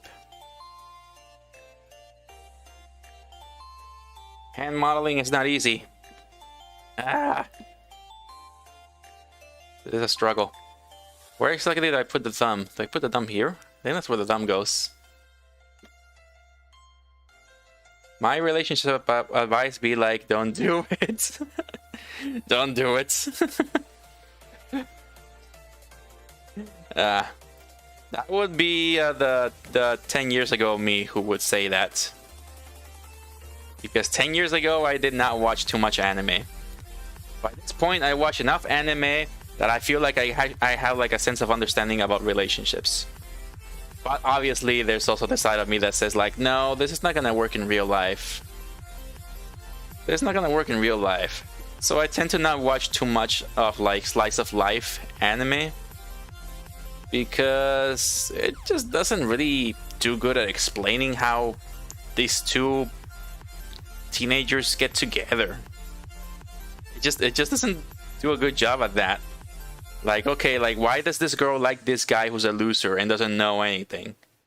Like, why does this girl, this high school girl with big boobas likes this guy who is a loser, who is weak, who doesn't have good grades in school? Why does this girl really like him? She likes him for no reason, that's why. Like, it doesn't really fully explain them. Like, that's why I don't watch these types of anime. Like, that's why I don't watch those kinds of anime, because they don't really explain like what's so good about this guy. Why does the girl like him so much? Why is the girl obsessed with him? It's just kind of dumb. Like, I don't think that's how real life works. I don't really think anybody would do that. Unless you're very dumb. I don't know.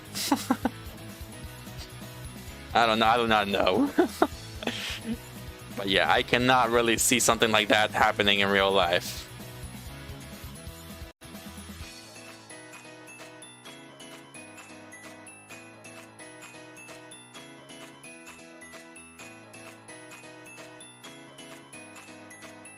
I feel like I should add another extrusion here.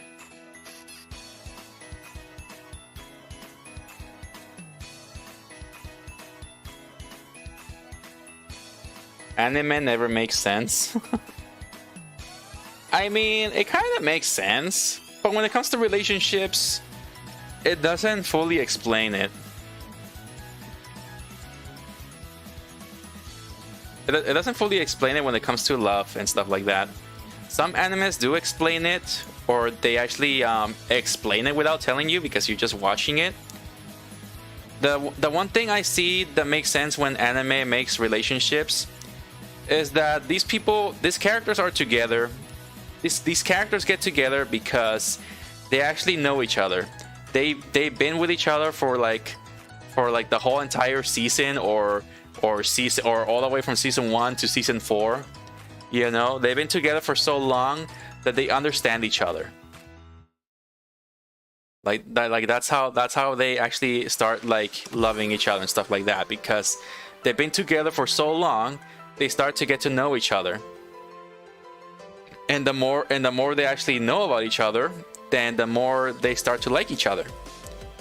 Like, I understand that relationships takes time because you have to know your partner very well before, you know, committing to marriage and stuff like that. You have to actually know your partner fully well, and that can take that can pretty much take like a year.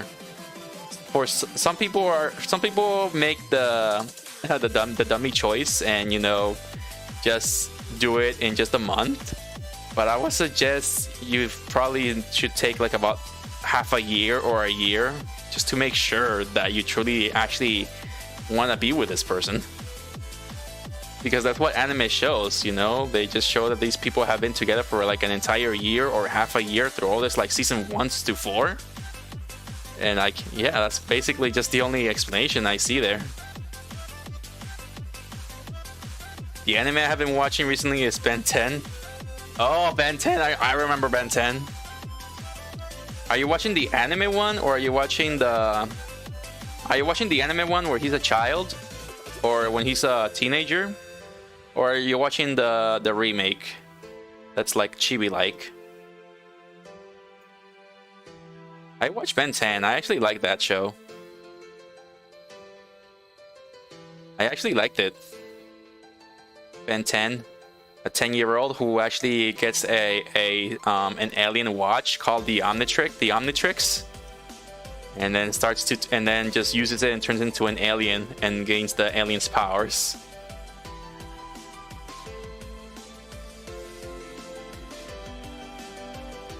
Yeah, Ben 10 is actually pretty cool.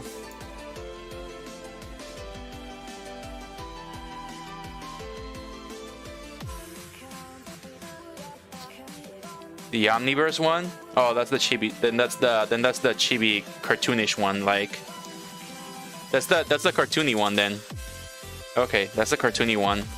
I think it originally started like an anime, like an American anime, not like Japanese make, but it's American make. So yeah, it originally started as American anime. So it was actually pretty cool, and I like watching that one.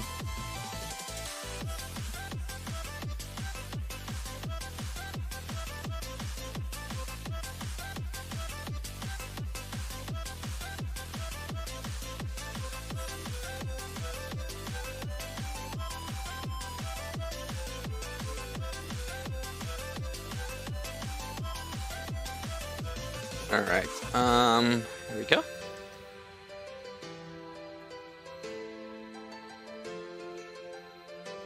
I'm just gonna have to flatten this hand a little bit more.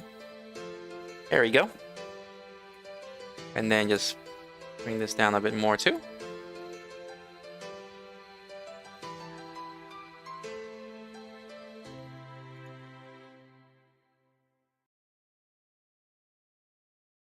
Alright, that looks a little bit weird. There we go. Oh, ads are playing.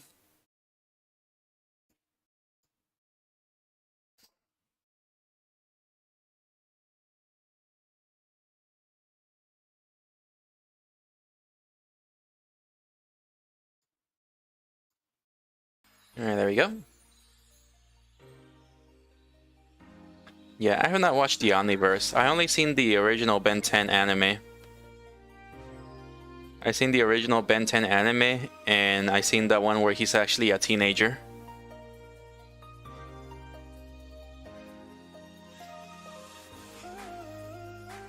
I haven't fully seen all the episodes though.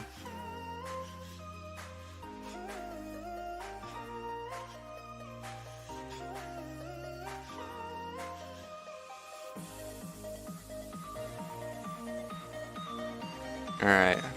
I don't know why I feel like I'm missing something.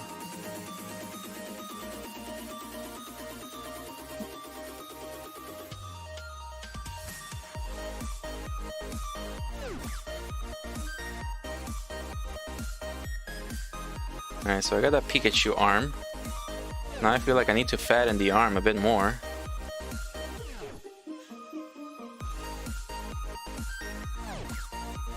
Let's add another cut here. Then fatten the arm.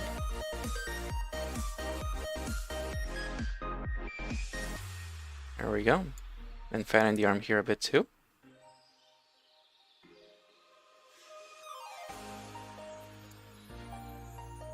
Bring it a little bit down. There we go. I just love the Lego alien. I don't know, I can't remember what the Lego alien is. The only aliens I remember is that he transforms into this orange dog alien. He transforms into this 4-armed red alien as well. There's also the fire alien.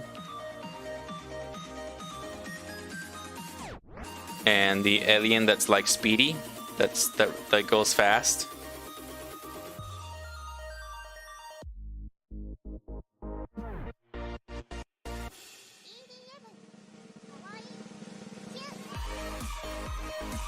And then when he's a teenager, he gets more transformations. He has the giant one that looks like Ultraman transformation. He's also got the Humongosaur transformation. The black alien one that has like the galaxy in its body or something. One that's actually that freezes enemies. And there was another one I can't remember. There's like so many transformations that he had. Oh yeah, he's got the one that clones itself, the Echo. Echo.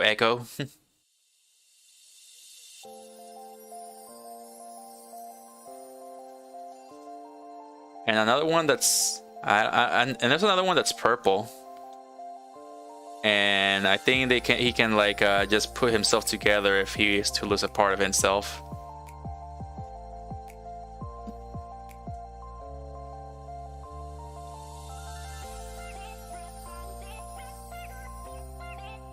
It feels like I need to make it small here due to the pinky.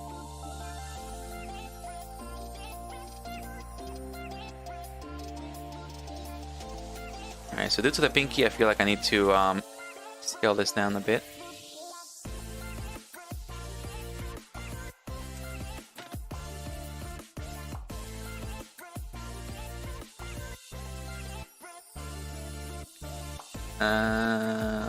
There we go.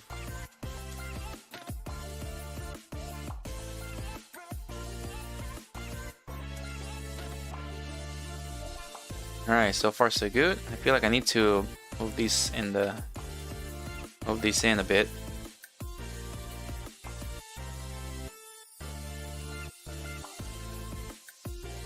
Okay. So far so good. Hands are like the most difficult part of the body. Like the rest of the body seems easy, but once you reach the hands, it's pretty difficult. Hands are just like weird shapes.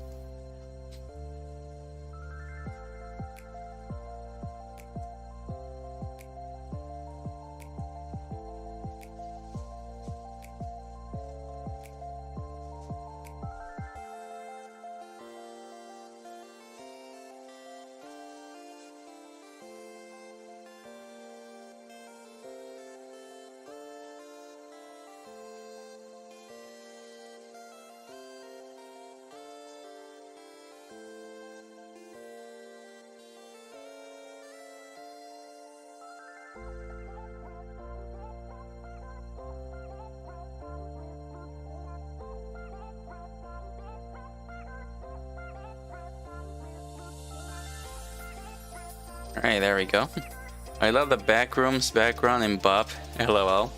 Yeah, that's actually the best thing about Bop. I like to use those for some of my videos too. When I make VTuber tutorials, I always have like the room background on behind me.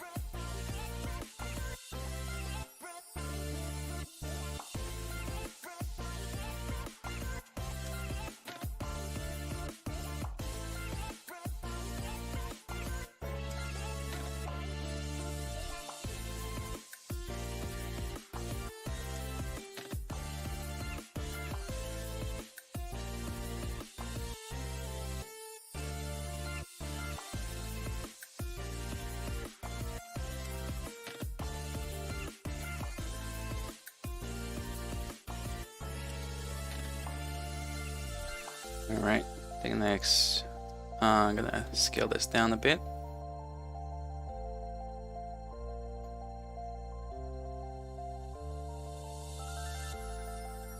Right, and then this, go to vertices, magnet tool, turn off the magnet. Alright, there we go. Alright, we got the Pikachu body now. Alright, we got the Pikachu body. Alright. Now I can quickly make it the tail. So yeah, I can quickly make it the tail right now and then end this stream.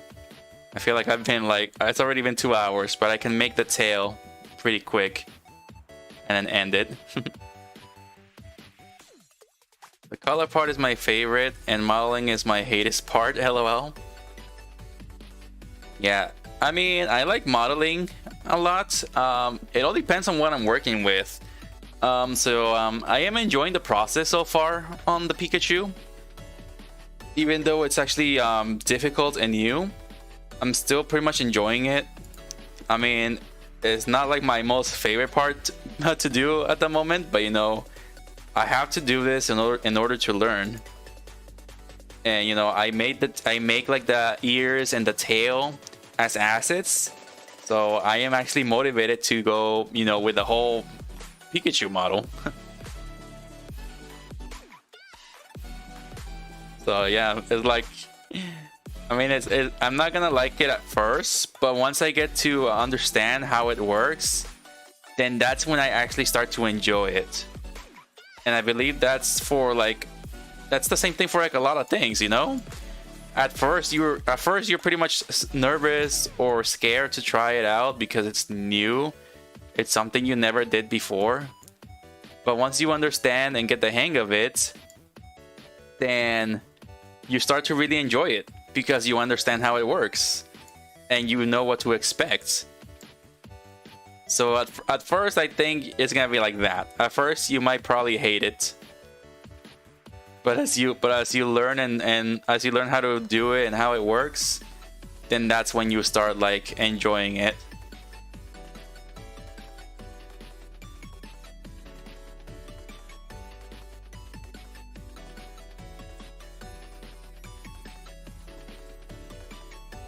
Yeah, I'm probably gonna play Xenoblade Chronicles 3 after this. I just started playing it yesterday again, and I slept at 3 in the morning. Lost track of time.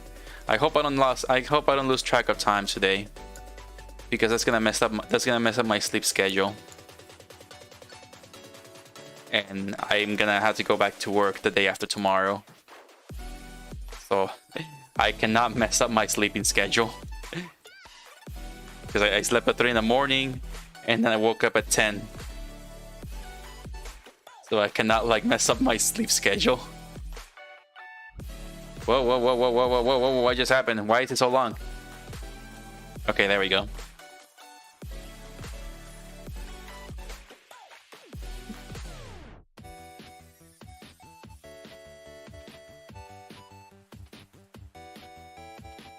Make another cut here.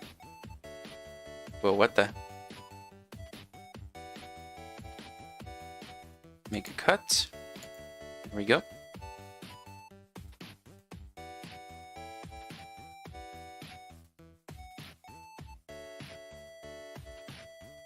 All right.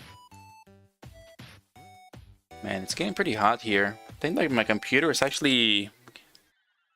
Yeah, I think my computer is generating a lot of heat. Because streaming and running BUP at the same time probably requires the computer to draw a lot of power.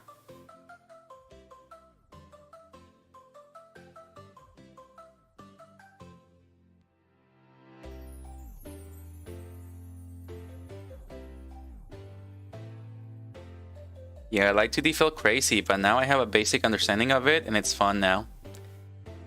Yeah, I want to actually learn how to use Live 2D as well. 2D VTubers are really popular. They're still popular. I do not know why 2D VTubers are still popular. Because you have more freedom with 3D avatars. But I understand that 2D avatars look more anime and stuff like that. While 3D, it's not so much.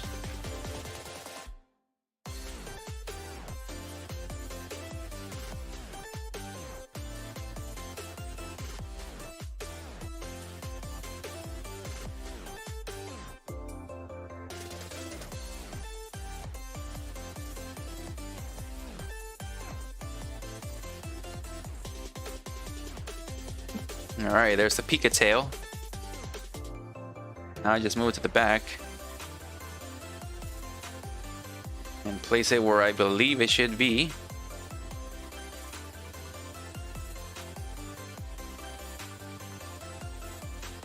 And then I'm gonna grab this. And just stretch it. I'm not sure how far it needs to stretch.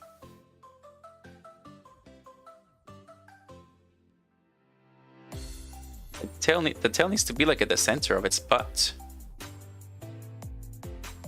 It's actually odd that it's here. Does that mean that there's like a little bit more in there? I need to get a reference.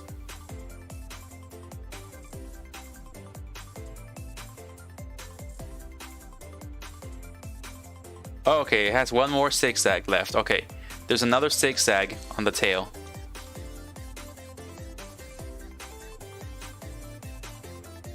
There's another zigzag.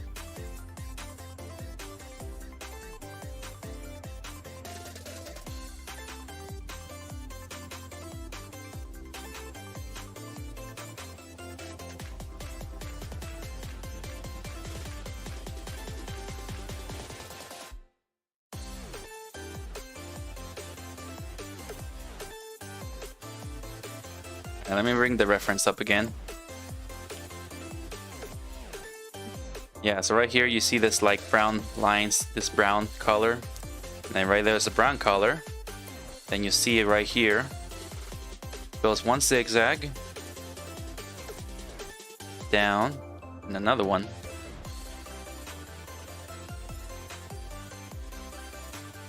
So yeah, gotta do like a 1, 2, 3, 4. 1, 2, 3, 4.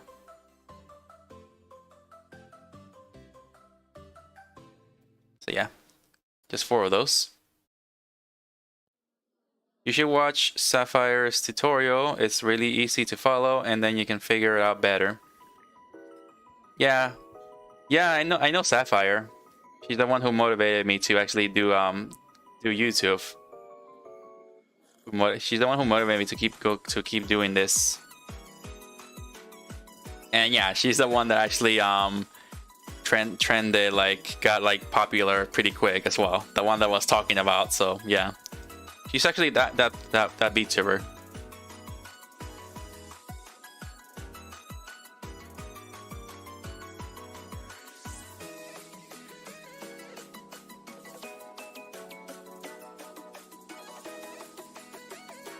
But yeah, I think even before she made the live 2D tutorial, she still had like I think she still had like 3,000 subscribers. Yeah, I think she had 3,000 subs before she made the live 2D tutorial. But then again, that's exactly how I found her. That's basically how I found her too. Before she got like 15,000 and got very popular. Yeah, I think I was also in her group when it was like, you know, not too controlled as well. I mean, I think she had to kick out a lot of people who were like not following her rules. And yeah, she was gaining like it was crazy too. She was like gaining like thousands of people in there pretty quickly. So her group was growing so huge, she had to pretty much turn everything she's doing into a business at that point. Then she grew really fast. So yeah, she had to like start making a business immediately.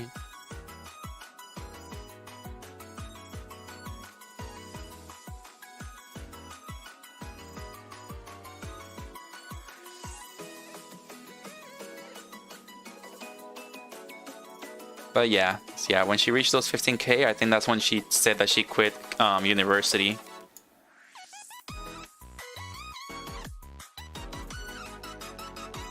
Sapphire is so nice too. Yeah, she pretty much, yeah, she is. She's really nice.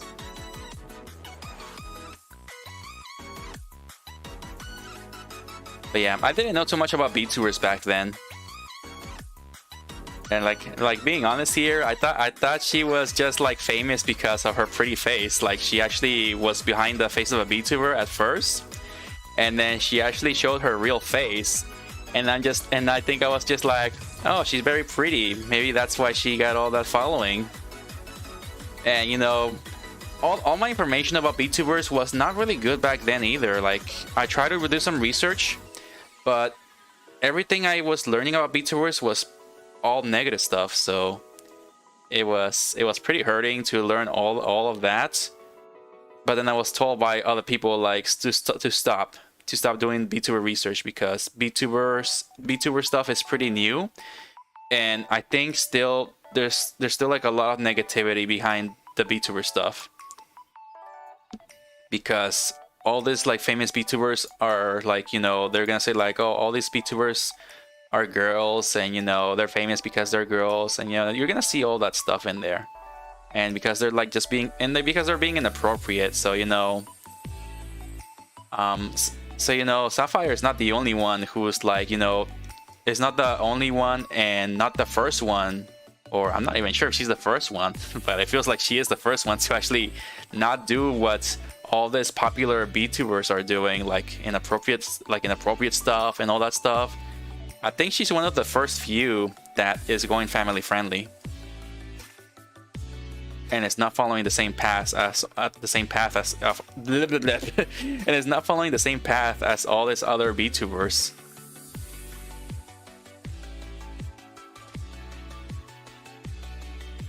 But yeah, there was not that many guys doing VTuber stuff back then either.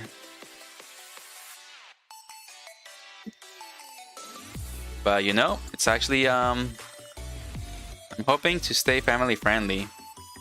Yeah, I hope so too. Don't get like don't get bad influenced by all these popular VTubers. Like all these popular VTubers maybe, you know, they're popular for a reason. Either they know how to entertain their viewership, or they're just doing all this stuff because they think it's the easier way to get viewers. Because, you know, if you stay family friendly, you will still get these kinds of viewers with you. You will still get like people who like what you do, people who are under 21 or stuff like that, or understand your rules. So you will get people like that. If you are to follow the inappropriate stuff from this famous VTubers, like, you know, not suitable for work stuff, then you know you're gonna get a different kind of audience. And you know, that's something that you gotta think about. Like, are you fine if people are gonna, like, you know, do this and that on your stream because you're the one that's attracting them? So everything you do like depends on like what kind of audience you're getting. So if you're getting like an adult like audience, then that's because you're actually doing all this like things like the not suitable for work VTubers are doing. And if you're getting like young people in your streams, then that's because you're being family friendly and you're doing like all these fun things. I mean, that's what a VTuber once said as well. that I watch. Like, well, you'll be okay with that audience if you are to follow that path. Because these people are okay with these types of viewers.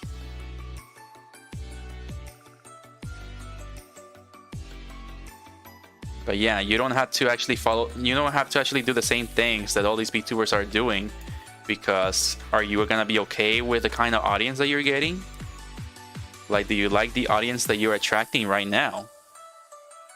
I mean, like if I were to suddenly just pretend to be a girl at this moment and do this and all that inappropriate behavior, I will get like a different kind of audience than you guys. You guys will probably not be here. You will never really see me or something like that. But because I'm doing this right here, then you guys are actually going to be here because I'm doing this and you guys like what I'm doing. You don't like watching me for inappropriate behavior or stuff like that. You like watching me for my skills and because I'm actually talking to you appropriately. I'm not like talking to you by swearing or all these things. I'm trying to be fun. Pretty much. I want to do VTubing, but I hate my voice and I'm awkward with conversations, lol. That was me back then too. That was me. Little Ryan, that was actually me. Like the way you feel right now is how I felt when I started. Like I started this a year ago, and if you were to watch my first stream, you can see that I actually changed my voice. I was using a voice changer because, like you right now, my voice is terrible. Like even right now, I still don't fully like my voice. Like it's hard to believe. I know. I'm not sure if you're gonna find it hard to believe, but I don't really like my voice at this point either.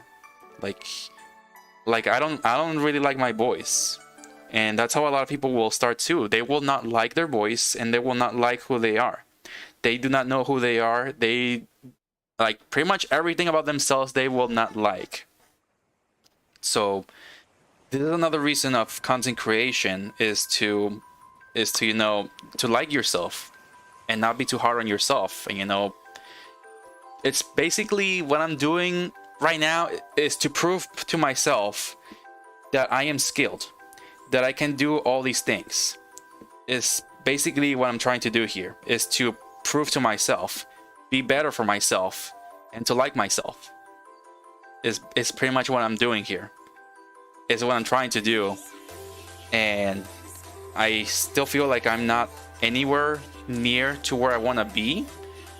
I know it's going to be a long journey, and I do not really care too much that it's going to be long. I will still keep going and try to improve myself. So it's important to start right now, even when you're not ready. So me modeling the Pikachu, I didn't feel completely ready, but I can model swords, so I feel like, okay, I'm gonna try doing this then. So even though I don't feel ready. But yeah, I think ready is never gonna come. So you gotta start immediately without being ready. Like, start with what you got and try to believe in yourself.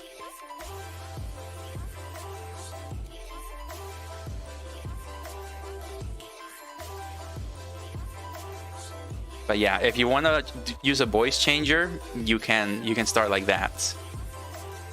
Because that's how I started. I used the voice changer. But then later on, I decided to just use my voice, my real voice. Even though I still feel like it's not suitable for anime.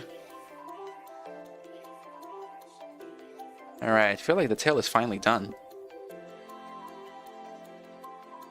Yep, tail is done. That looks really weird.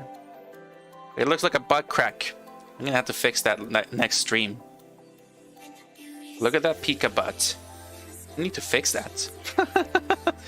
I need to fix that. It does not look good. The Pika butt. Luckily, so far, young people watch my streams. That's good. And that's good. And that's how I see your YouTube channel. I actually saw your YouTube channel, and that's how I see it. Like I see your channel to be like a child-friendly a child-friendly group. Like that's how I see your channel, and all the content that you make, it's like you're making like child content for kids, and that's good. It's good that you're attracting that audience.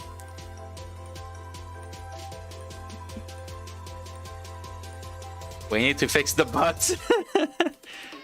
Yeah, the butt. The Pika butt. Yeah. Gotta fix that butt. Yeah, the tail is done. I feel like the body still needs more work. I probably need to stretch the back a bit more. And yeah. Right now it doesn't look too good at this moment. It looks really flat in the back here. So I feel like I still need to actually make some adjustments on here. Maybe I need to move the feet a bit more back, maybe that's what it is. And I think his chest is a little bit too much at the... I think his chest is puffed out a little bit more. I think the fat needs to be a little bit more in the bottom.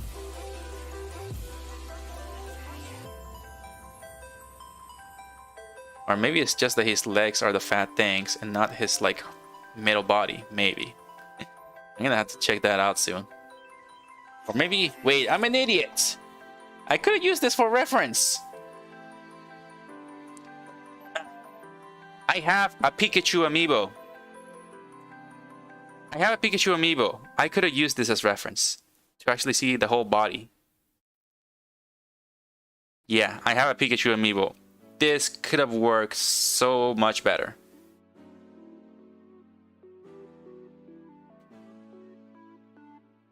Yeah. Okay. Next time I'm gonna have to use my Pikachu amiibo. I even have a few more Pikachu toys here too. I could have used those. I'm so dumb. I'm so dumb. I could have just had some Pikachu toys on my desk and just look at them as reference for the 3D model. Oh man. But yeah, I was right. I can see right here with the amiibo, the Pikachu, the things that make Pikachu look a bit more fat is his legs. So yeah, his body is more rounded than I thought. But yeah, I'm gonna have to use the amiibo as reference. I even have some toys. They can probably be used as reference as well.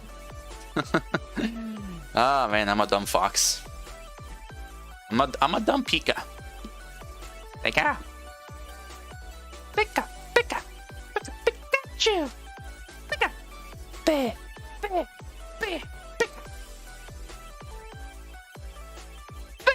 Pikachu. Yeah, I don't know. I make a terrible Pikachu. I make a terrible Pikachu. If you're a girl, you can make a Pikachu voice. Because the voice of Pikachu is a girl. It's a woman. Pika.